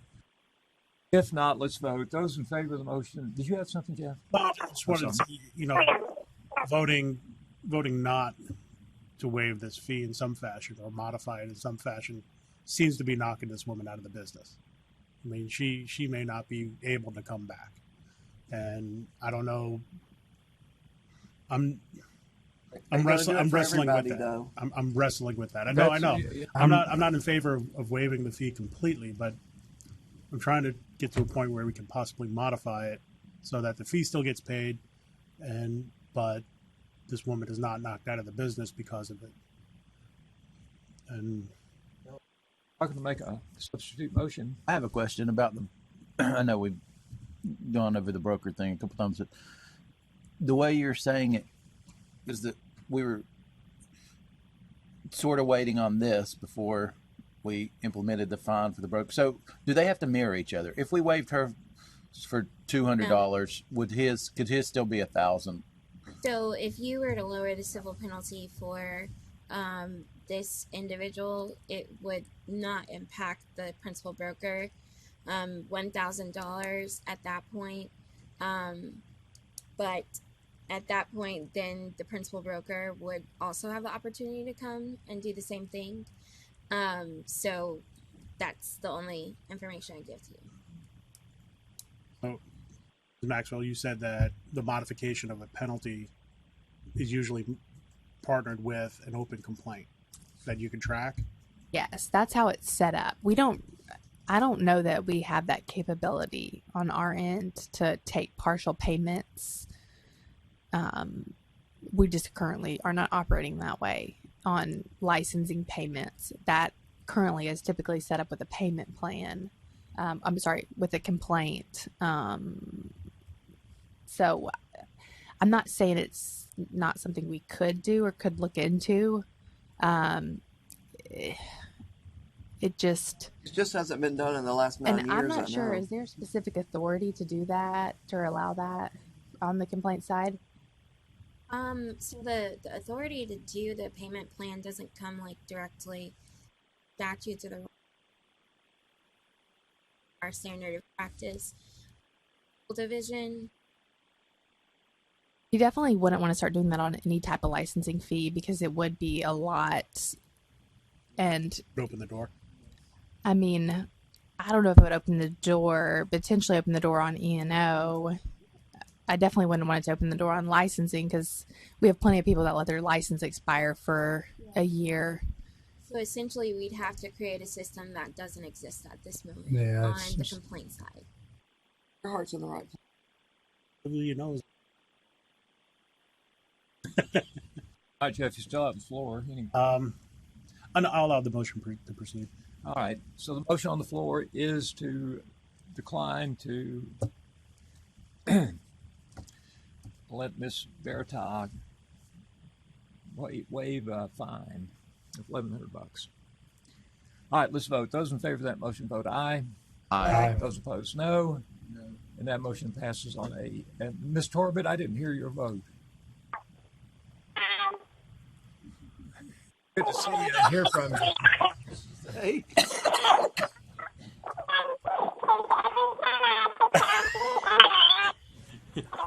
Was that a no or a yes? She said aye. Okay, so the motion passes on an 8-aye, 1 no vote. You know, Jeffrey, yes. Give her to talk some more of their video with her. So she can see No, it. okay. So the vote was 7 aye and 2 no. Mr. Begley, Mr. Diaz voted no. All right.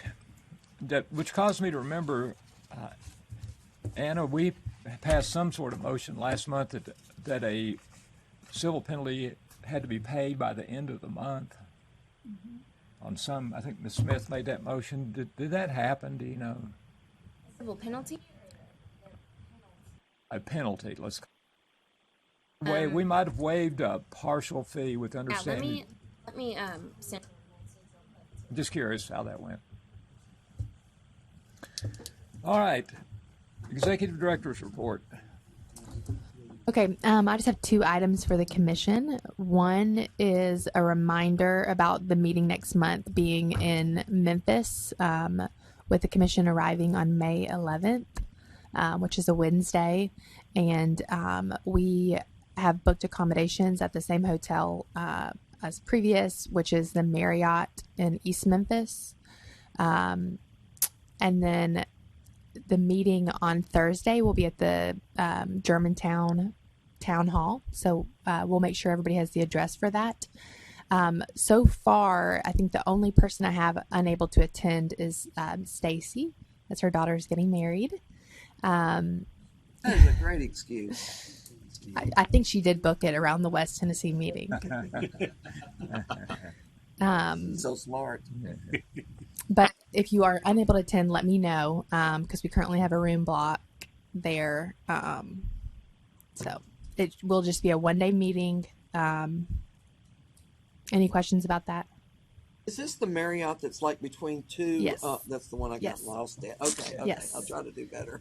Go slow as you're Okay. approaching, and make sure you're in the left-hand lane, Okay. the far left-hand lane. One day meeting on the 12th, right? One day meeting on the 12th. Yes. The other item, I sent an email about the Orello annual conference, which is this end of August, beginning of September. It's in Nashville.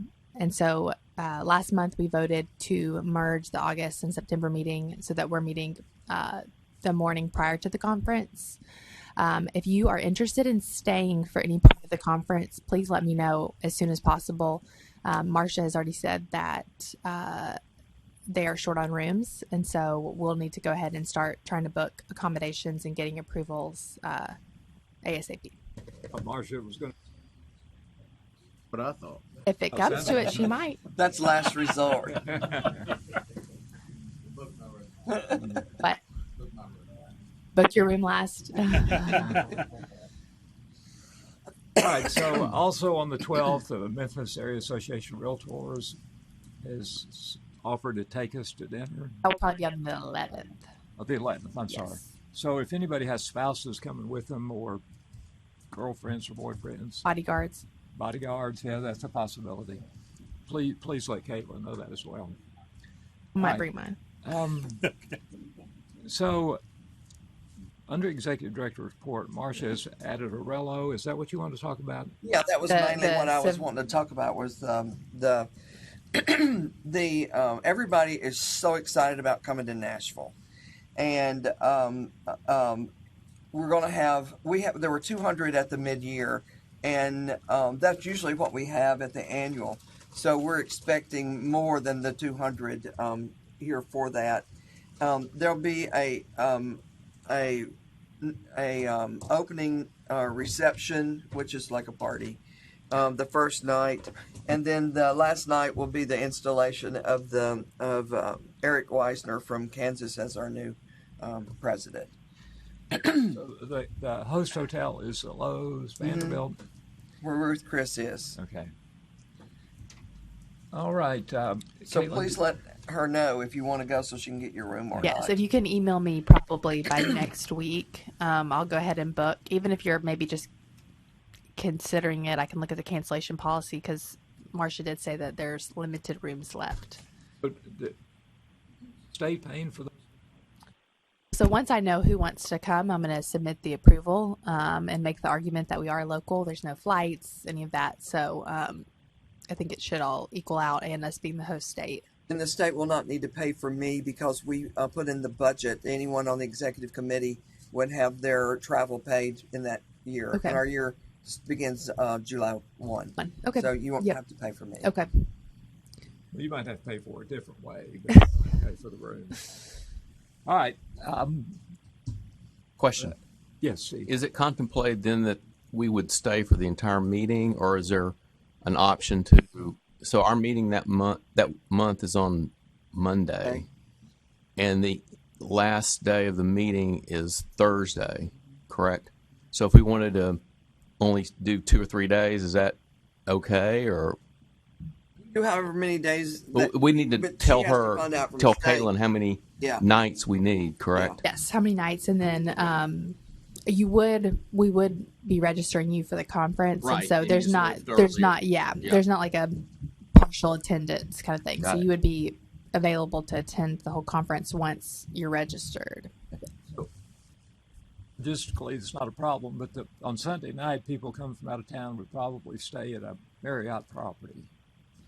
I think we would try to allow you to stay at the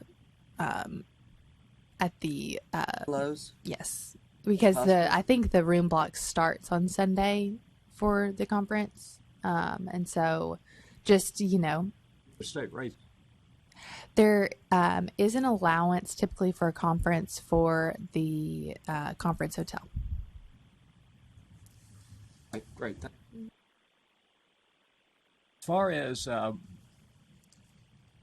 employees with real estate commission, are they still working at home generally, or what's it look like these days? It's still by business need. So I'll be in today and tomorrow because I have a business need to be here tomorrow. And so that's how it's currently set up. So our staff is in at least once a month to make sure that we're covering any visitors coming to the building. And then in addition to that, it's as needed. So Aaron came in yesterday to get ready for the meeting. Believe it or not, he did test the technology with me, and it was working yesterday. He also tested it this morning. So I don't know. But so it's by business need and to make sure, you know, all licensees and consumers are. That's for the foreseeable future. Yes, that's what they are deeming AWS 2.0. Oh, I'll ask this later. It has something to do with Stacy and Johnson City. I'll save it for. All right. Anything else from Ms. Maxwell? If not, let's go to the legal consent agenda.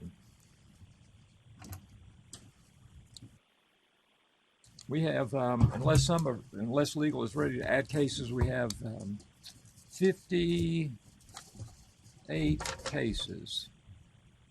And several commissioners have asked for certain cases to be pulled out for one reason or another.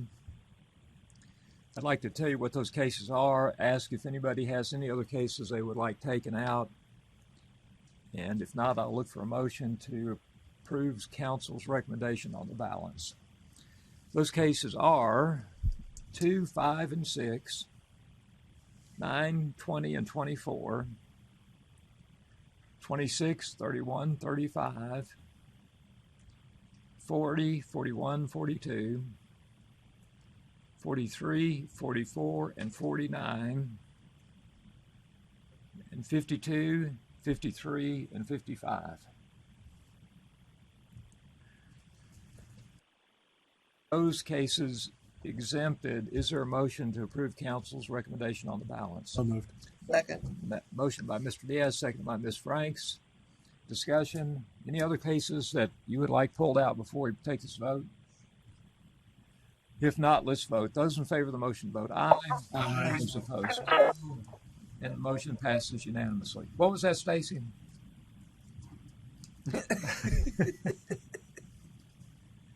All right. Let's start with case number 2. Mr. Diaz, Ms. Franks.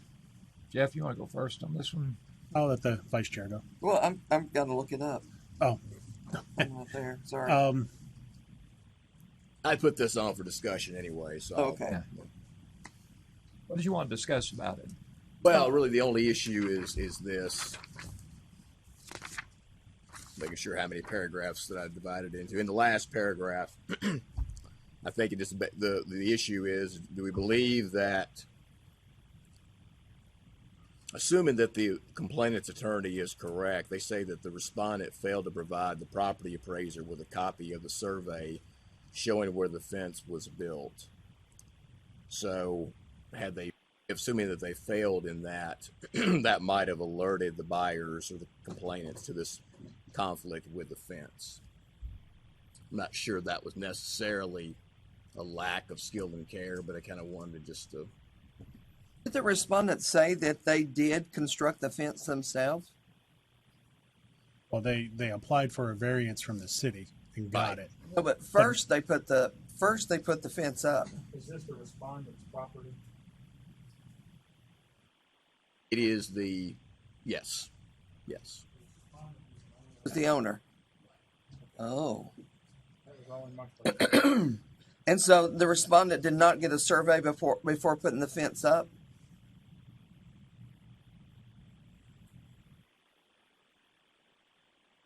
In our county, you have to get a permit. Oh, and that's what you'll see there in the smaller paragraph. The respondent says very little, probably because this either is in arbitration or it's already gone by this time. And they deem it to be just an HOA conflict.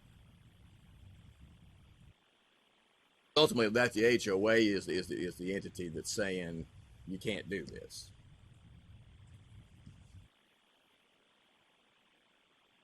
This is Had to have been. I guess it depends on, I've learned this from this commission, though. It depends on the county. That's why I don't know. So the buyer got the property that he thought he was getting. He just couldn't do what he thought he wanted to with a portion of it. Right. And is that the real Fence has estate got to be agents? moved up. Yeah. Can't be. Yeah, the HOA is making. Right. And did this person, was the respondent did he represent the buyers, or did the buyers have their own agent? Buyers had their own agent. So they buy this house and they've been shown by the respondent, this is your nice big backyard, which led them to believe it was included all that was in the fence, because they're looking at him as a realtor and the owner. I would have thought that there would have been a survey. You don't just tell a fence company, even bring the fence back to this point. The fence company would want to, I think would want to know. You know if the buyer's agents got the CCR from the HOA? Well, and I'll correct myself. In the first paragraph, it appears they were not working with their own agent. So based on my analysis when I drafted this a couple weeks ago, so they were not represented by an agent. So it wasn't dual agency or facilitator? No. Just the buyers going in on their own. One thing that's unusual about this in the second paragraph, it's that the HOA is trying to enforce a 20-foot rear setback, which a fence usually does not fall into that. That's the house with the overhang. It does if it's in the drainage easement. Not necessarily. It doesn't necessarily mean the rear setback. A fence just usually doesn't pertain to the setback. Usually you can put the fence on your property line. So you can't put a building or the overhang of your house. You got a 12-foot setback on the sides. Whatever the rules are. But a fence, usually you can go to your property line. The HOA saying we have our own rule that says there's a 20-foot setback in the rear, and the fence falls into that. And those things are typically in the CCRs also. Yeah. Well, just fence. That's unusual to have a fence in a. Then who mows the part that's? But then the fence instead of the outside the fence. Yeah. It creates a issue.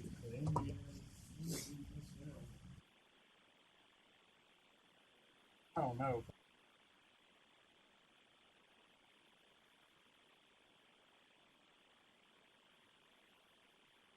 Properties.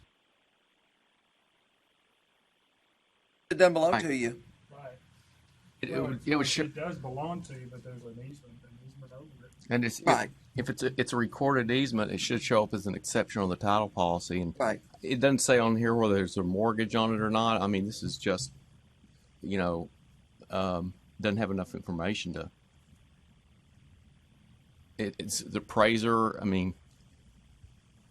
Wonder why Why did he not show a fence on a drainage easement? What happened to the title policy? That's where you usually get caught, right Correct. there. Absolutely. Who denied the exception and variance for the fence? City. Well, it was the HOA. city. The city did, not the. Oh yeah, the city approved it. The city approved the fence. HOA. HOA. So the city was good with it, but the HOA denied it. So did the licensee break our rules? I guess that's the question. Yeah. the licensee we're talking about is a real estate company. Right. Who is also the respondent, right? And the first paragraph says the respondent built the fence.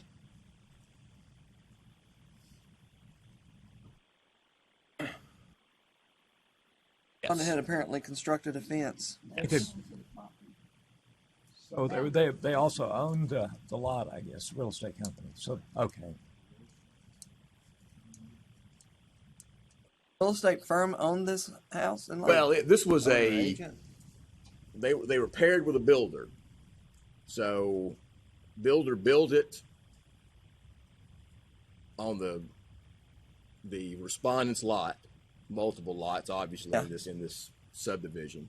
And the builder, maybe it could have been even like an outbuilding or something. I'm not sure if there were other structures within the curtilage of the home, but the fence was there, built by the builder.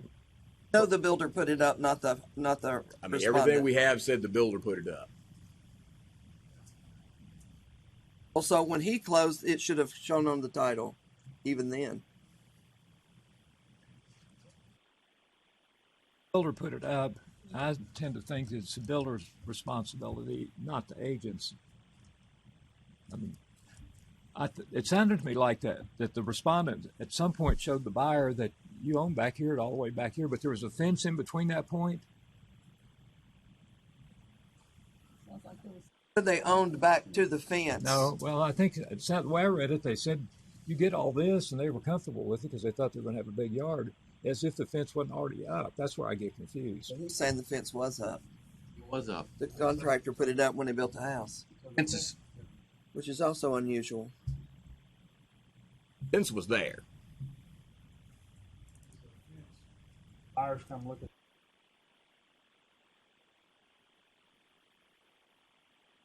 That's reasonable. Property.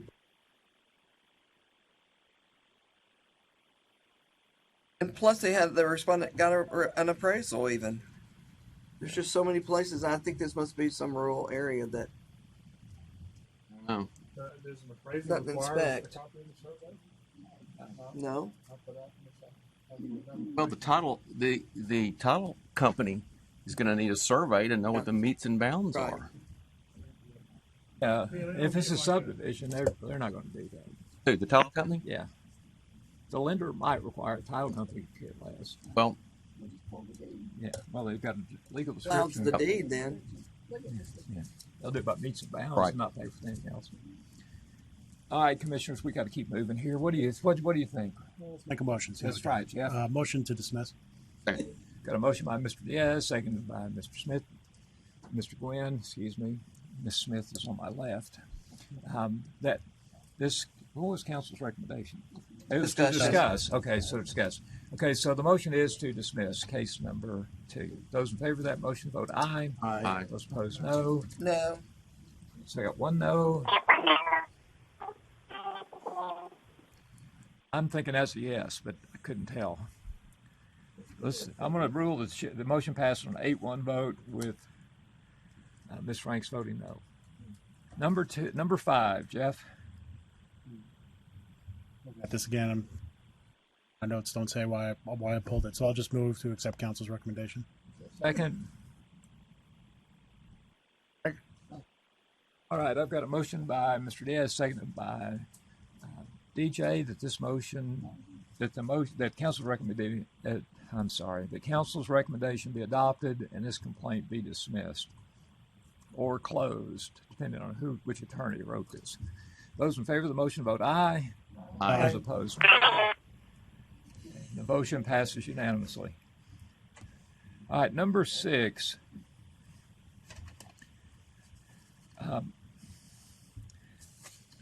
So my question on this has to do with a fraudulent credit card, best I can tell. Right. What does that have to do with track? Well, I mean, if we assumed that she'd been convicted, I found out that she's not. That's why I recommended litigation monitoring, because if she ultimately is convicted, because of the type of crime that it is, it's within Trek's purview to you get 60 days to notify Trek that I got this conviction. So I say I can reach out to the respondent and say, hey, you probably don't know that you're required to let us know, but when this comes to a head, let us know. So if you were convicted of credit card fraud, that rises to a level that causes us to automatically revoke her license if she doesn't notify us within 60 days. Or he, I can't tell which one it is. Okay, well, I'm good with council's recommendation then. So Ms. Smith makes a motion to approve, and Ms. Frank seconds that motion. Ever since this cataract stuff, I can't say who I'm listening to. Okay. All right. Let's vote. If you're in favor of that motion, vote aye. Aye. If you're opposed, vote no. The motion passes unanimously. Number 9, Jeff. This one I just had a question. The the 2020 consent order just a couple of years ago, do we have a question of suspending along with the fine, or do we?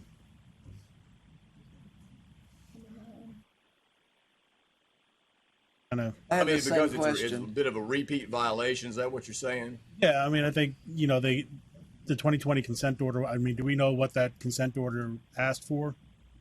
Now, being that it was an advertising violation, it most likely was $1,000 civil penalty, $500 to $1,000. No, because but it has nothing to do with this case. No, I understand, but I wonder if this licensee is like, $1,000, it costs of doing business, and the message is not getting through. Of course, in this issue, in this particular complaint, he didn't respond, so I don't know what his stance is. So, but we don't lose that. That was my question on this case. We don't lose the advertising violation just because we have the failure to respond. Correct. So he gets the failure to respond, but we have to wait until he speaks about the ad violation. Well, I mean, not necessarily, because we have a photo of the sign that's an issue, and based on my interpretation of the rules, applying that to the sign is really a mess. You could find a violation for both. It's just that the failure to respond is just more. Oh, it's not compliant. That ad is not compliant. No. Okay, is this ad a billboard? It is actually just a sign that appears to be just stuck in the.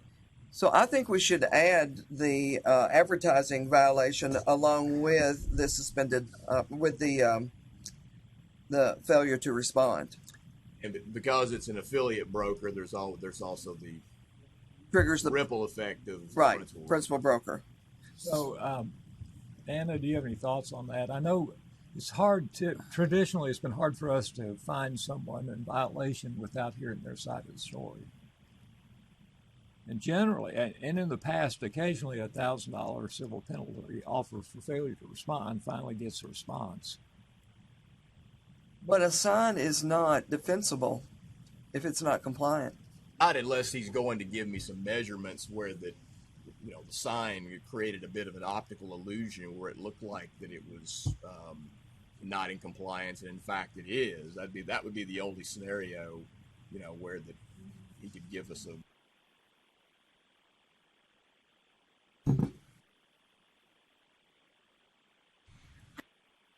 I don't really see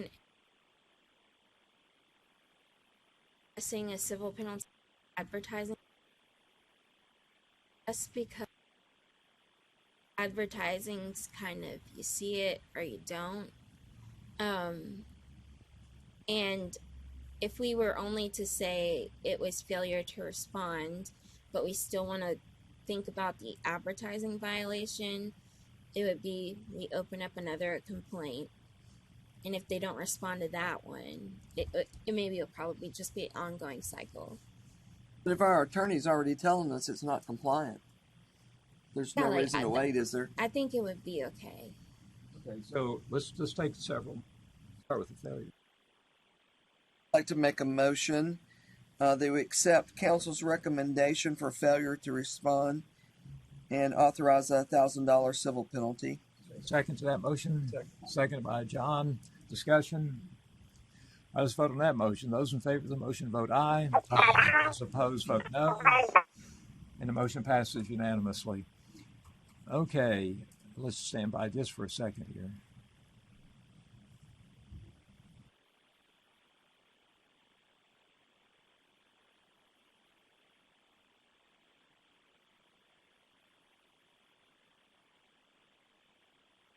Okay, Marcia, second motion.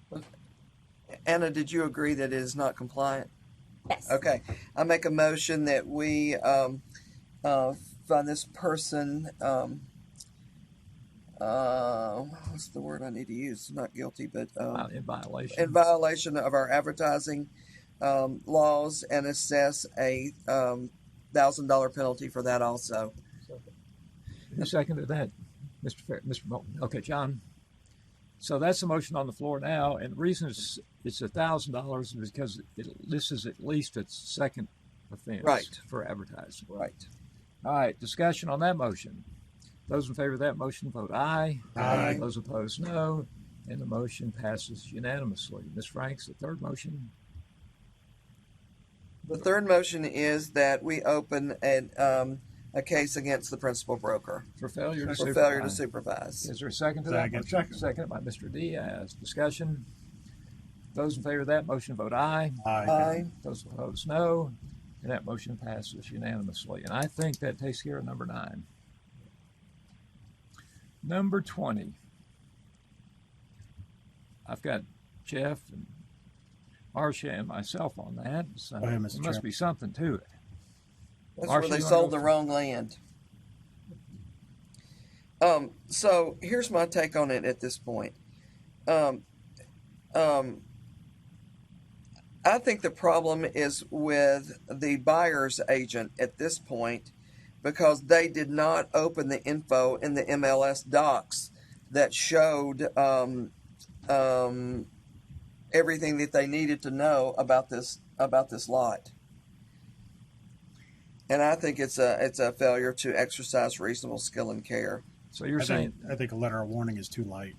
Too light. I'm thinking $1,000 penalty because this has really messed up these people. all right.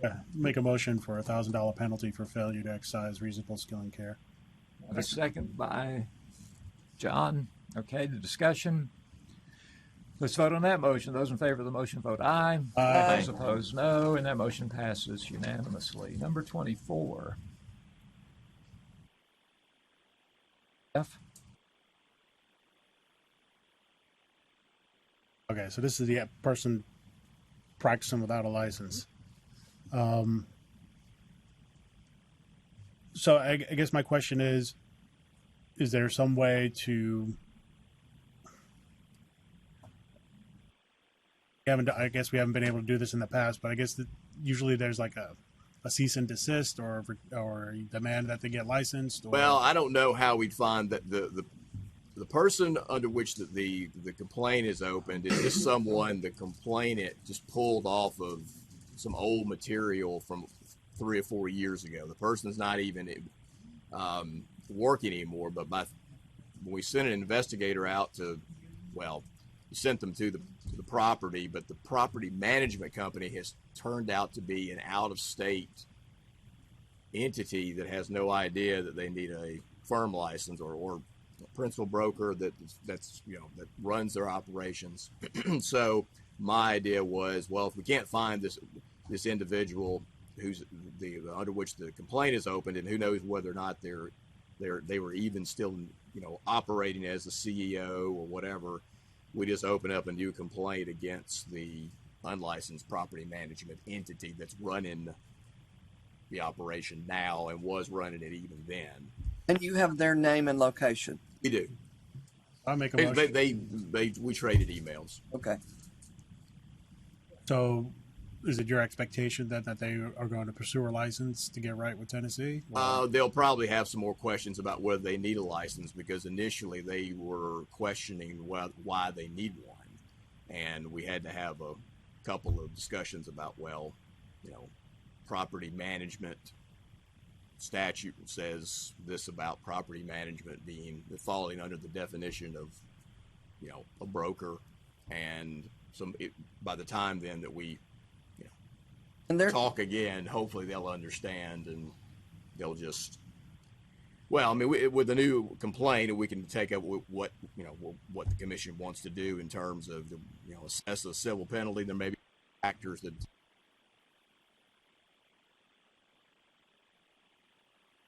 one of the factors being, are they wanting to get licensed? And there are several states that do not, property management and HOAs do not fall under their real estate commission purviews. This is not a bordering state, so they are somewhat removed from Tennessee.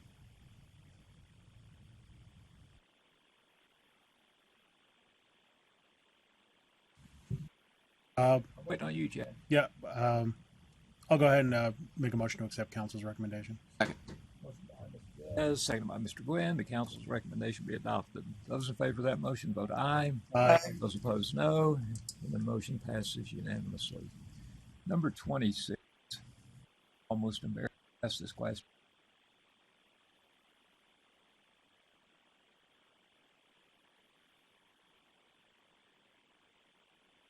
Bottom, I'm really embarrassed to ask. I can't wait. It says all certified mail is returned undeliverable in the last paragraph, or something to that effect. Everything I believe this complainant has been doing is through email. So how do we? So my question is, your recommendation is to deliver a letter of warning. Just because I don't know at the end of the day whether or not if we send a consent order, which I think that's normally that's what would be the response, right? So, but if this individual is not, they're living in New Jersey. The complainant is a broker who's been only corresponding through email. Now, one option would be for me to contact her and say, give me whatever email address that you've been corresponding, with this person. I mean, that could, I would have to send if you think about it, I'd have to do the same thing with the letter, and it'd have to go through, so. So this was just too slick for us. Well, no, I don't know if he or she poses a real threat to the consumer base in Tennessee. No. But a letter of warning what would it say? Well, it would essentially say, we understand you were licensed at one time. That hasn't changed since you started, finding with this complainant about a piece of property where you. At the very least, a buyer. So this person's not licensed anymore. Correct. Expired. Since 2013. So we would try to send that letter for broker. Well, that wouldn't be my first approach. Mine would be to contact the complainant and say what email address or have and send it there. Probably and attach like a read receipt or something. Maybe if I can tell. Is a letter of warning enough for unlicensed brokering? I'd like to hear her side of the story, I suspect. I'm okay with Counsel's recommendation. If somebody'd like to make that motion. So moved. Mr. Diaz makes a motion. Ms. Frank seconds the motion. Those in favor of that motion vote aye. Aye. Those opposed, no. That motion passes unanimously. 31. Yes, this has to deal with the out-of-state buyers discovering all kinds of flaws in their property after they moved in. Does anything in the record show that the respondent went through the inspection report with their clients at all? Kind of just this, or was it just here's the home inspection report? Good luck. I mean, maybe that's a standard of practice that my expectations are a little much, but.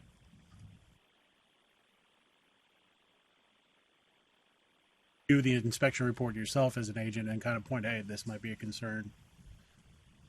I don't know. We don't know that didn't occur. I mean, it says, and that's why I'm asking. Yeah. Respondent says that she told the complainants to look over the home inspection and see what they wanted to request in terms of repairs. Right. The complainants did ask for certain repairs prior to closing. However, nothing was mentioned about rodent infestation. I would more tend to assume that the respondent did look at the report based on that statement, because as an agent, you make that statement to your buyer clients to look at it because they can make the decision. Look at the report. Are there anything you want to request to be repaired or replaced? But you wouldn't expect an accompanying recommendations from the agent saying, take a look at this. You might want to request that. You wouldn't expect that. You could typically, yes. I mean, but we don't know that wasn't. No. We don't know that they didn't though, and well, they didn't. The respondent said that there wasn't mention about the rodents and what was the other big issue? Well, there was the crawl space, small creek, as they described it in the crawl space. The crawl space.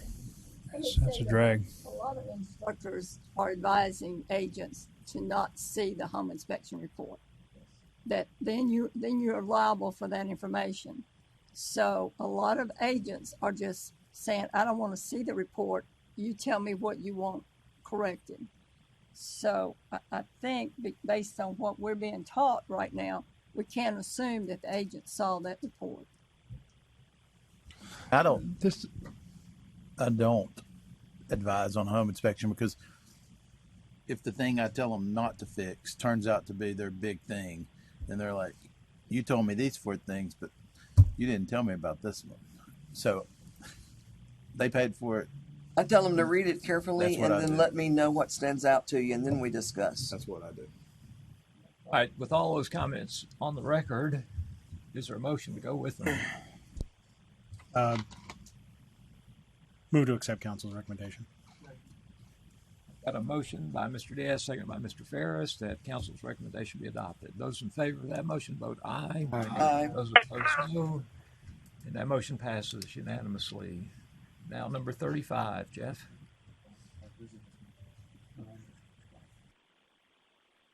Well, this case is the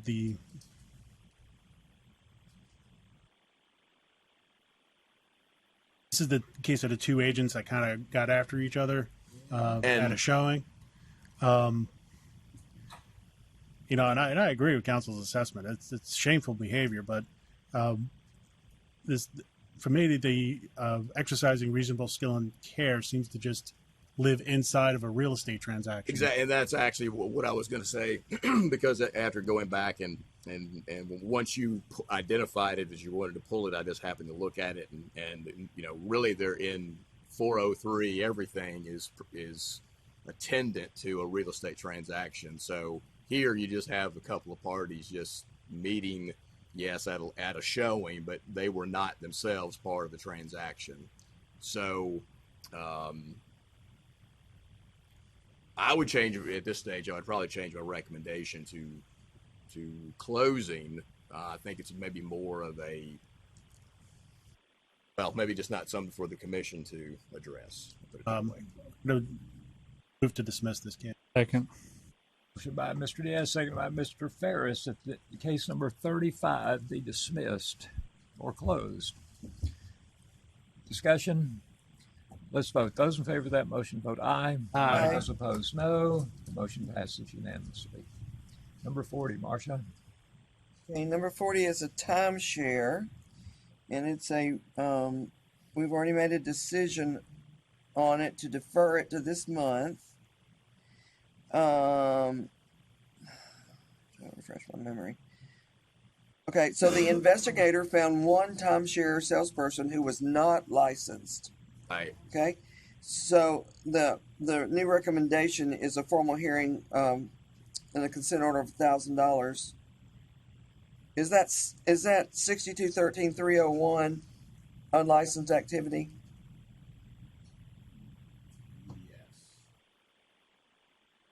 Now, this would be, to make sure that we're,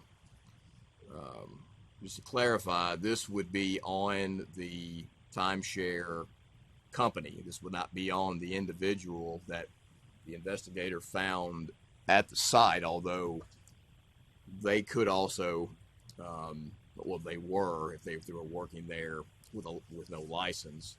But yeah, I agree. That's who it should be brought against. Is if a principal broker or firm, one or the other, or both. Yeah, because that's how this person was trained, that they didn't need a license, or they probably wouldn't be working there.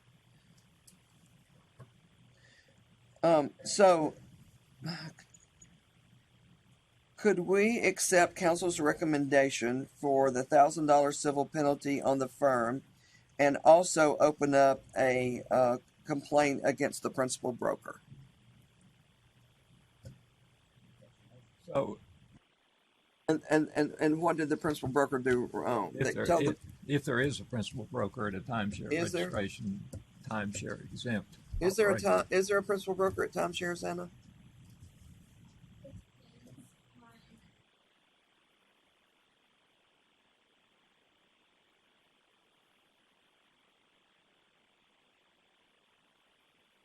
Are exempt. If they are exempt, we're just not in this.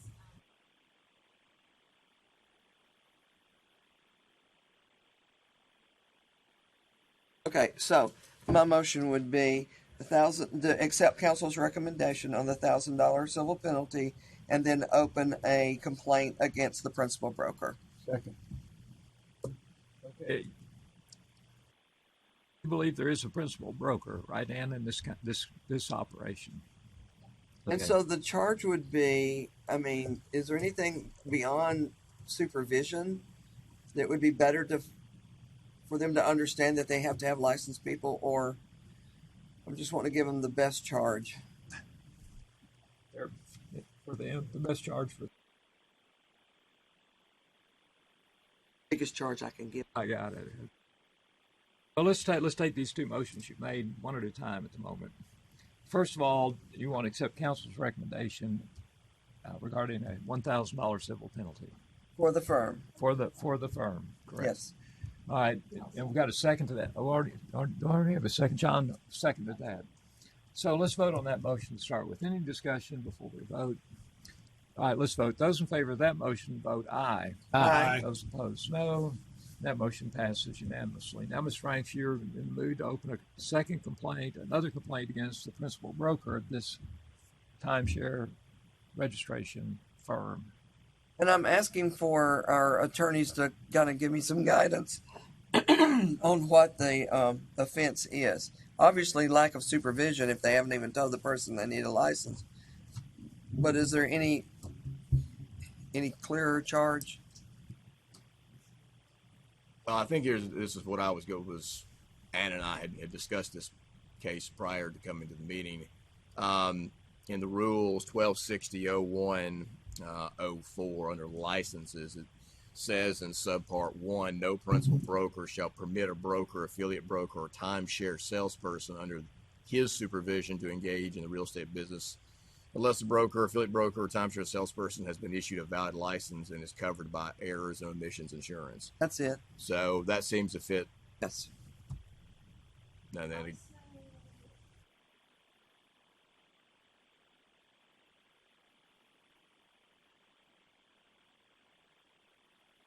Okay, that would be my motion.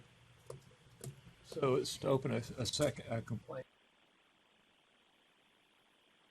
Second to that motion.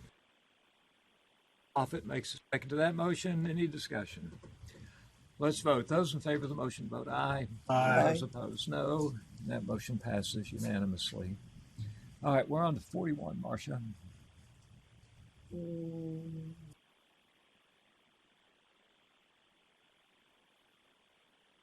I'm going to say accept council's recommendation to close. Second. Motion by Ms. Frank, second by Diaz. In favor of that motion, vote aye. Aye. Those opposed, vote no. The motion passes unanimously. 42. Marcia? Number 42, council's recommendation is to close, but what I'd like to do is to close and flag it. I don't want to just close it and it go away. Is there a second to that motion? Second. Second by Mr. Diaz. Discussion. Those in favor of that motion, vote aye. Those opposed, vote no. Okay, number 4. Number 43 is where the new recommendation is he needs a commission member to review the picture of a sign contained in this complaint. preferably somebody outside the middle. Yes. So that's my middle. So we can handle this if we can just get one of these commissioners who doesn't want to vote on it but wants to review it, either from East Tennessee or West Tennessee. Mr. Glenn, do you understand the advertising rules of the Real Estate Commission so you can advise us on what you see? Go join counsel. Hold on, I think Dean said wait.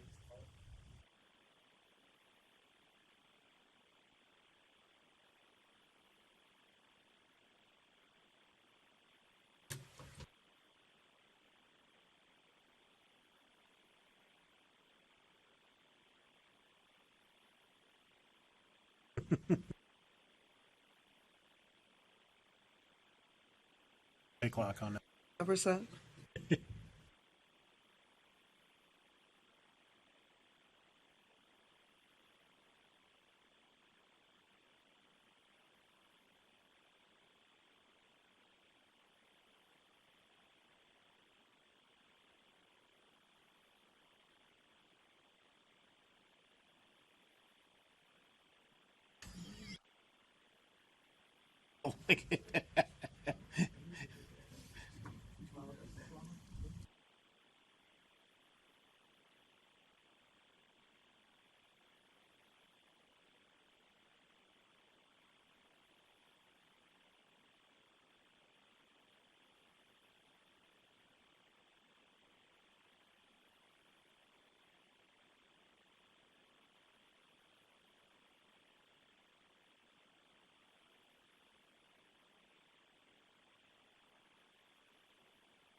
Out of here.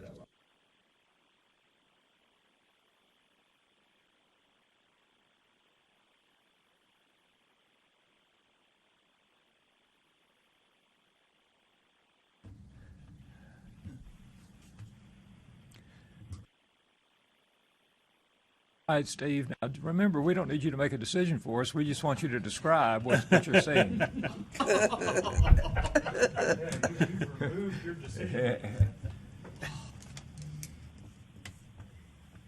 Compliant is what we need to know.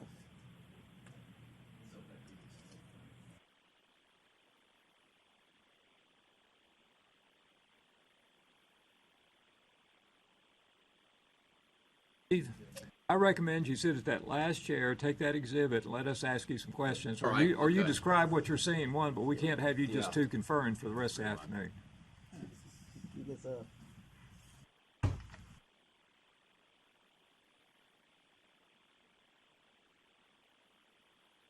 So, it almost looks like two signs, but I'm saying it's one sign because it's probably printed on the same piece of paper or paint. Not a billboard. It's not a billboard. Okay, it's a sign which is printed on one placard, let's call it, okay? And the bottom part is the logo of the firm name, and the top part is a picture of the agent with his name next to his picture, okay? His name is blocked so that the first name, the last name are above each. Okay, so first name is above the second name, his last name, so it looks as one thing, okay?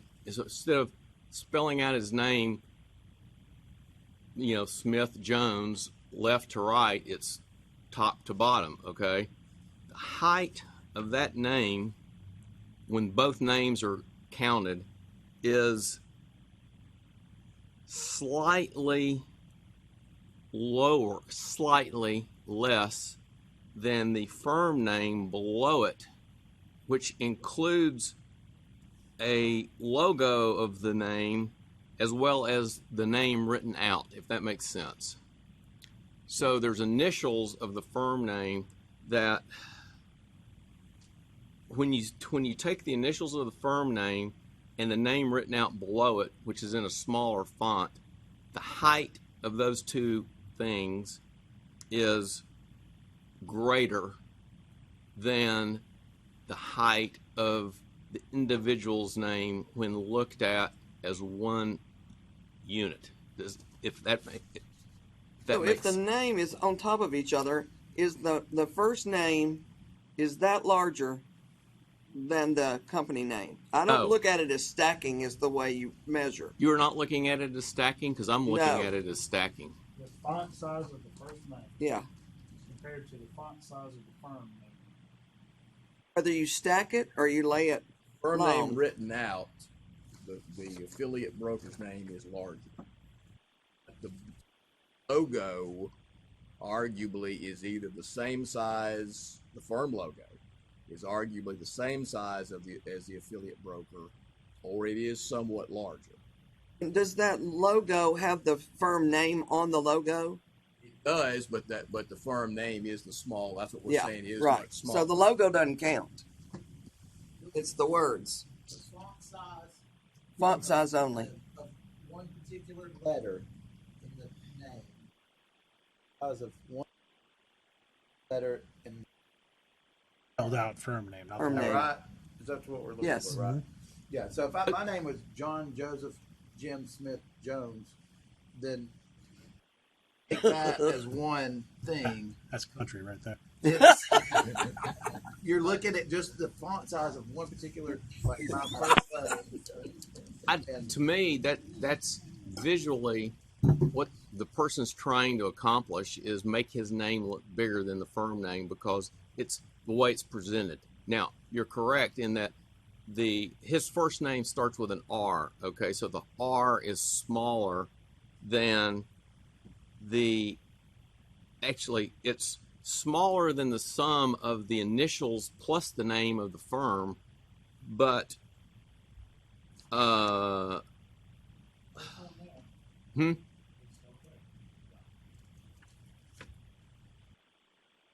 Yeah, I mean, I guess I can't necessarily assign a motive to it. You know, I mean, that's kind of the point of advertising is to stand out. I think if you just look at it, it looks to be the same. But his name is smaller than the firm name. Then it's not the same. I'm just saying, if you look at it, you know. It's supposed to be small. Yes. Well, his name is larger than the full firm name. It's just the logo. That's a that is question. larger. So So the between logo the doesn't count. It's the name of the company. so as far as the printed text, it's okay. So as far as the printed text, forget about the logo. So as far as the printed text, really you're just looking at the orientation of the printed text. The name is stacked, so it looks larger than the firm name, but the words inside the stacked name is not larger than the firm name. I think the way the name of the firm is designed, the logo is designed as one thing. And I remember I got into a discussion with International Paper, this is years ago, about logos, and we screwed up a sign because it had to do with height of letters, just like we're talking about. And this attorney with International Paper said, Mr. Gwynn, that logo is a work of art. So if I was... Sounds like an attorney. We don't judge Meaning- works of art. You know, so the way the logo is designed is one thing. It's only Although the font that we're technically- interested in. All right, commissioners. I mean, I guess. Other questions? Well, is the font of the name, first line name, Mr. Chairman. larger or smaller than the company name? Company name as spelled out, Yes. larger. The agent's name is larger than the company name is spelled out. Without the That's all we need, yeah. appendage. I move to accept council's initial recommendation. Which is for our... $500 fine. All right, is there a second to that motion offered by Mr. Ferris? Second. Let's see. Joan, I'll give that to you. Smith. Yeah. Second by Joan Smith. Discussion. Jeff, how did that line up with what you were thinking? Well, I'll vote on the motion. Okay. All right, let's vote. Those in favor of the motion, vote aye. Aye. Those opposed, vote no. No. I've got 2 noes that I'm aware of. How are them? Ms. Torbett, I didn't hear your vote. Yes, okay, she votes yes. So in the opinion of the chair, we have 5 aye, 2 no, and 1 abstention. Good deal. Let's move to the next one. Thank you, Steve. Thank you, Dennis. Thank you, That was your Steve. last case of the day, right? Well, maybe there was one more. I don't know. Yeah, 44. Yo, I don't have, oh, we do. I'm Yep. sorry. 44. Marcia?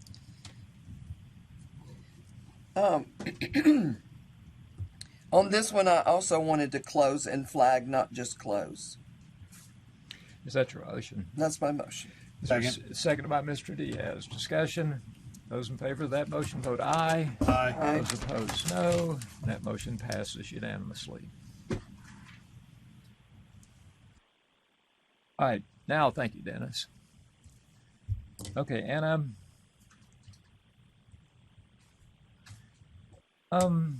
This is case 49. I pulled it. Fine. Oh, this is a case where there's a water line, but it doesn't work. The city provided public water. And so the buyer of the property can't get water to the house he or she wants to build. And says that's the agent's fault for not letting her know that it was not available. The agent's response is, well, there's a water meter, there's a water line, but it's not my fault that the city can't put it in good enough shape to provide public water. And so I thought it might be just a good one to discuss for a second. Did anybody see any culpability on the part of the agent, or is that just bad luck on the home buyer's part? Miss? Well, I will clarify that this complaint is not opened against the agent in the transaction. So it's, my understanding is that they're the appointee of an estate. Who the complaint is against? Principal broker, correct? Yes. Let me hold on a second.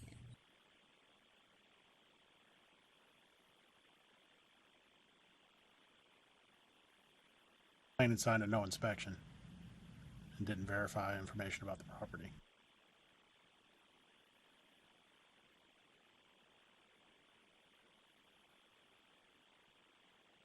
So,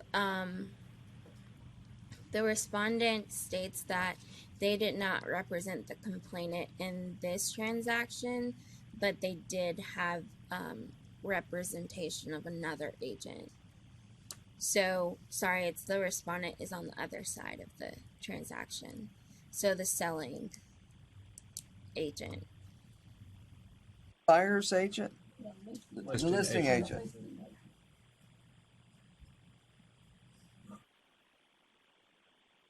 The reason I put dismiss, the reason I looked at it and I was like, okay, that makes sense, was that my impression that I got from this matter is that they were intending to end this process like very quickly, and also that the complainant in the matter signed a whole bunch of disclosures, waiving a home inspection, other contingencies that would have been able to show them that this issue was. Also, the respondent stated at that time they were not aware that the water was not connected to where it needed to be. First thing a home inspection. Water on. Yeah, and there wasn't, home inspection was waived in this matter. So what I think is this is a latent defect, and licensees are not required to disclose latent defects. So I agree with your, I just wondered if other commissioners consider this a latent defect, or is this an issue that Once I don't know how you would. Once the buyer waives inspections, you know, that the water issue would have been discovered over the course of a normal inspection. This wasn't a house, though. This was a lot.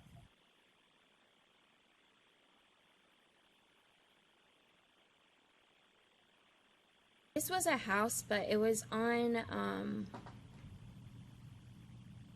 hold on.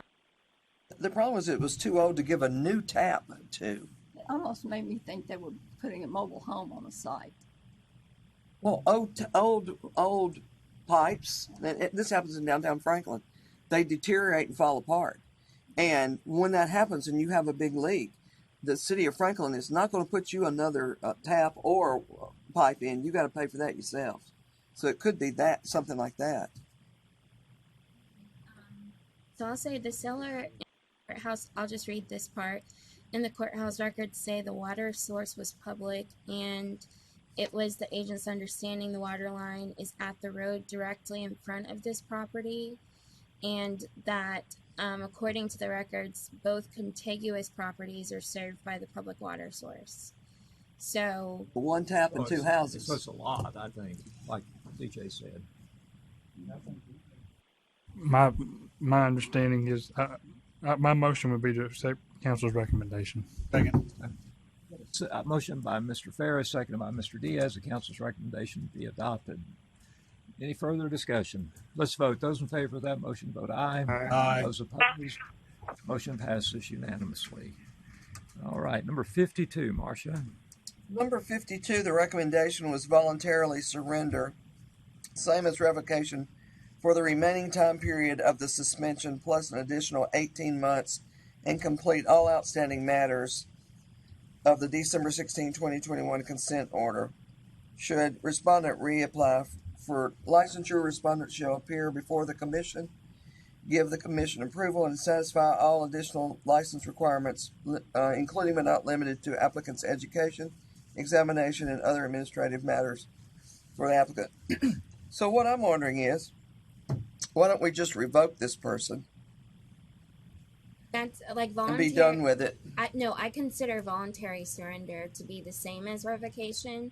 The reason that I put a specific time period is if we were to revoke her license, their license on today, Wednesday, it doesn't bar that individual from applying for a license tomorrow.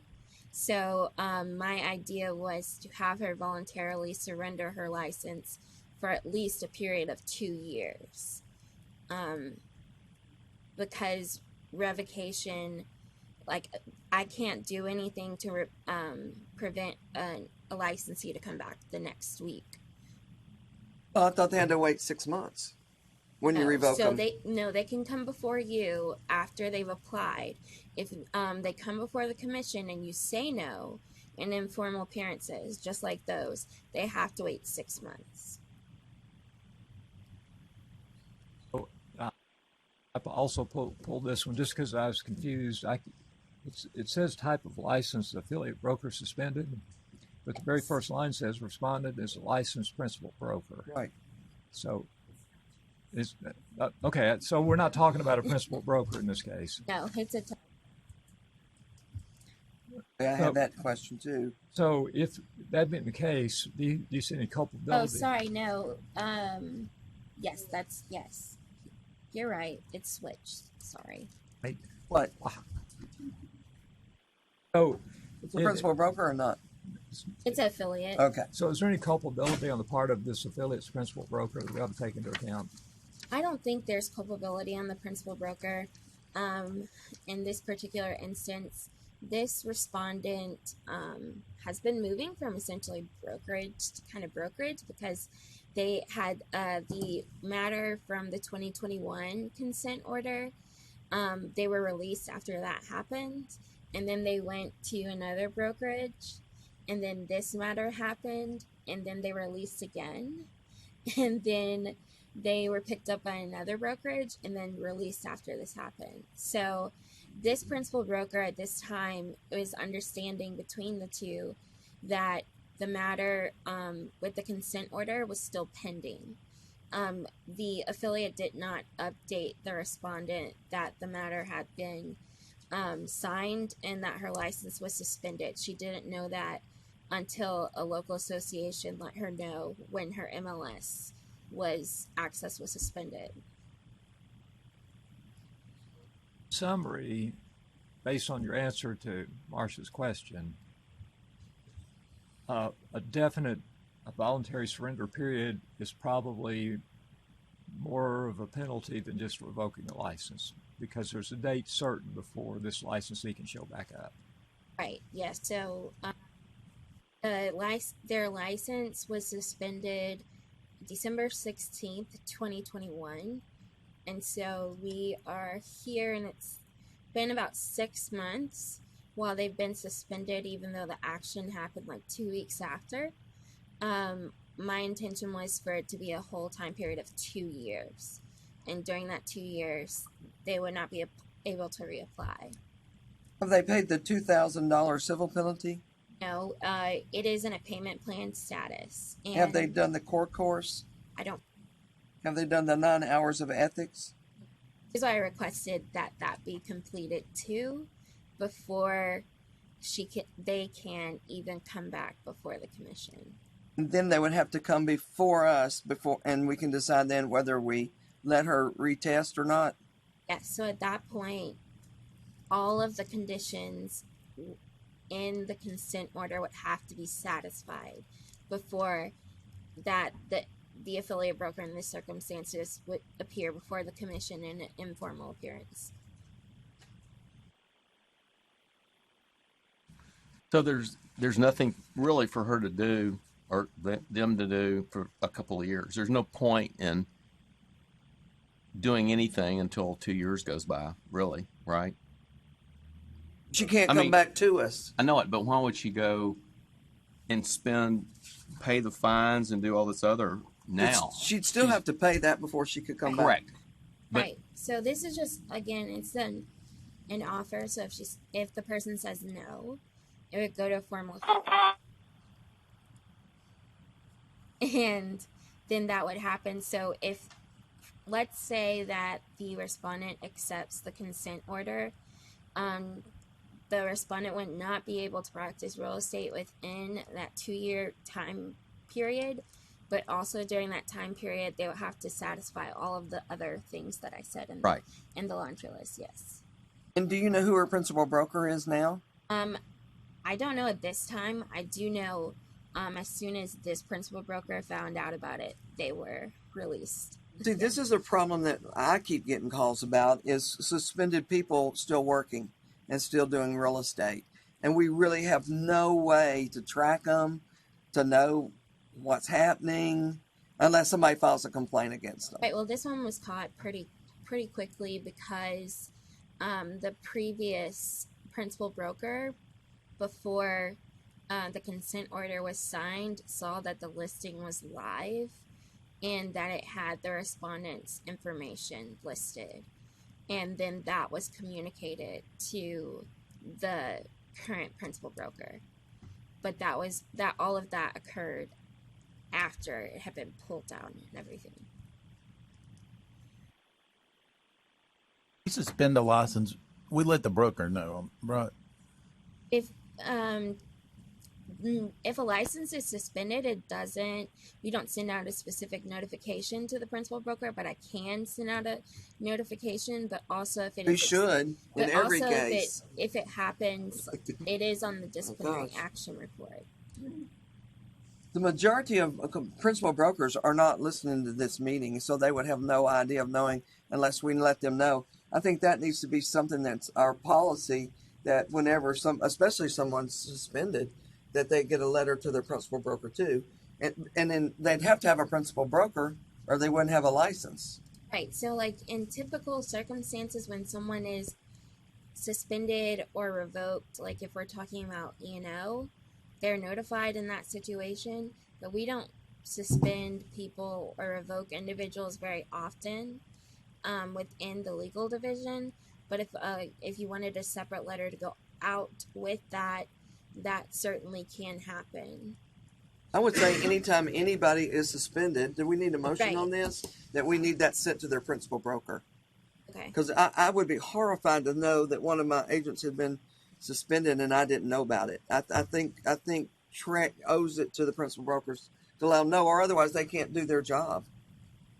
And like when you send this voluntary surrender letter, will you CC broker or not usually, or should we? Just so they know something's kind of going on and like, hey. Well, in this particular case, I don't know if they have a principal broker, but They don't have a license if they don't have a principal Well, if it's broker. voluntary, I don't- voluntary, it's surrendered now, right? So they don't have one. Right, they wouldn't have a license at that time period. If something would go through, like if someone would actually sign off on it, I don't think that would be a bad idea. But initially, when we send out a consent order, those are considered to be offers of settlement, and so those aren't given out to anyone outside of the legal division. Only.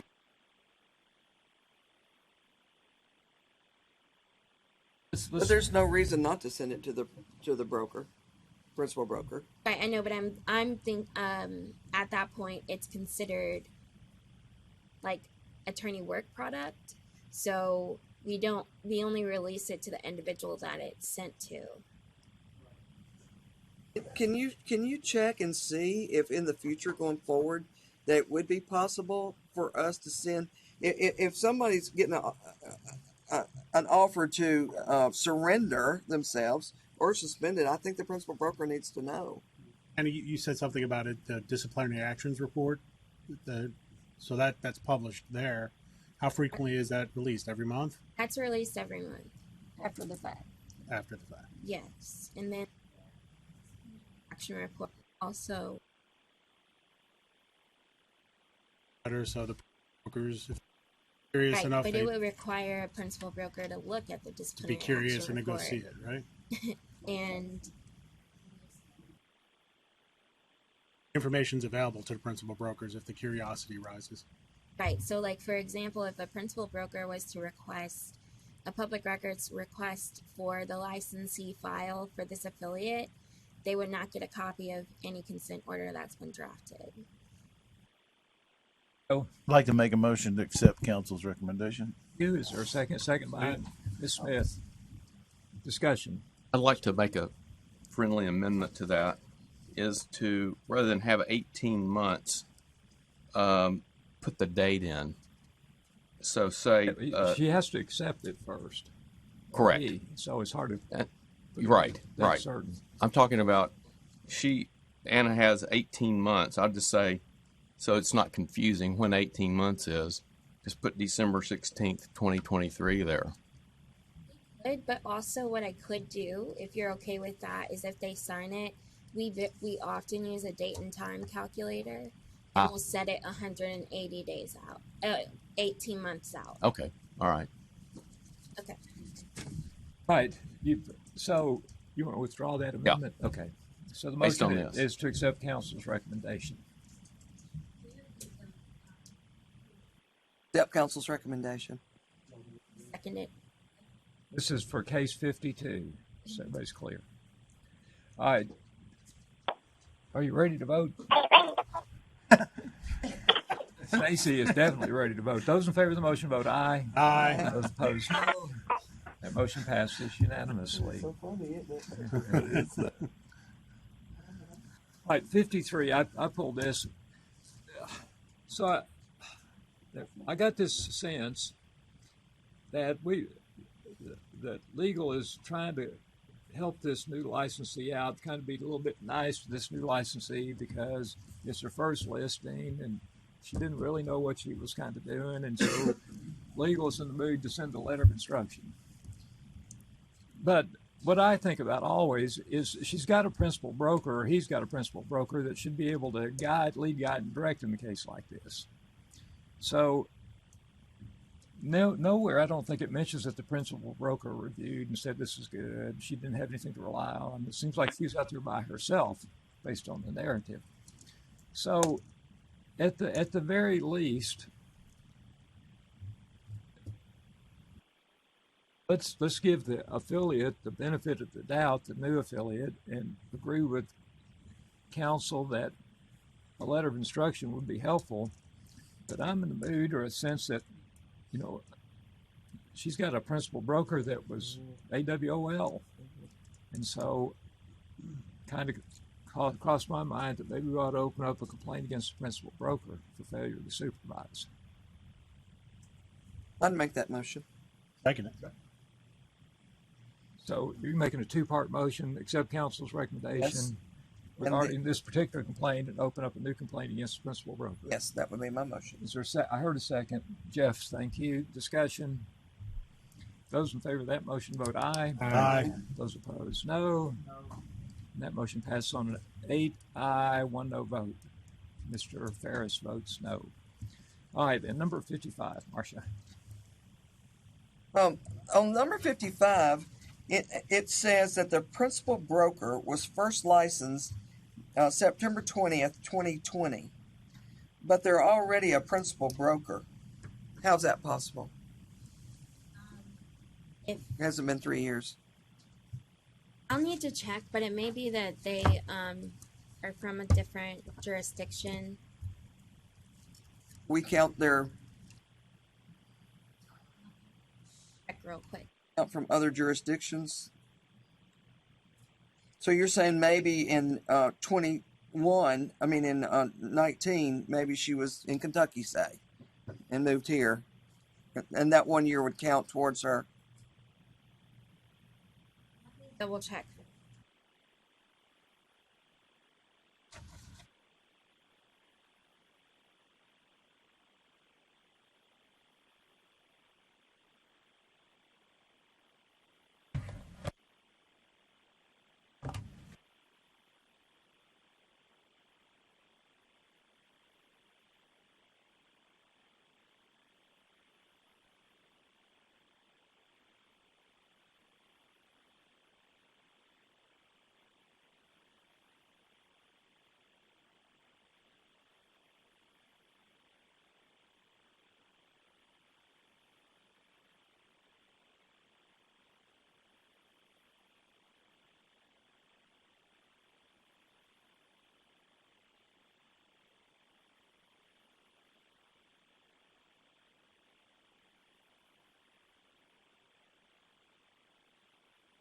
Okay, sorry. Let me clarify.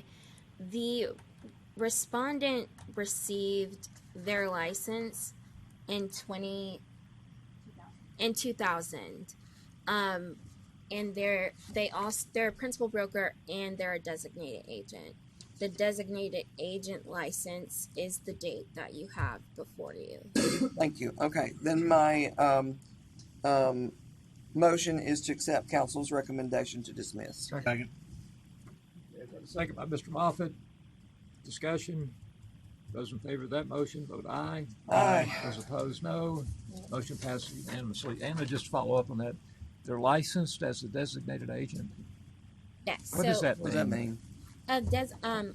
Vacation lodging Oh, services okay. are required to have them. Perfect. Got it. Thank you very much. Anything else to come before Commission Legal? You want any legislative updates you want to give us or anything like that? They're about done, right? That's a good enough update. Caitlin, anything else? Nothing further. Thanks. Perfect. Ross? All right. Let's see. Aaron is not here, but I would like for him to know that all of us have had him on our mind recently and continue to think about him and his family. So if you pass that on, that'd be appreciated. All right. Joe, any comments on the way out? Jeff? No, sir. Joan? Steve? DJ? John? Marcia? No, sir. Neither do I. We are adjourned. Thanks for everything. Thank you. See you, Stace. See you, Stacy. Woman. I don't know how that happened either. Hey, you too.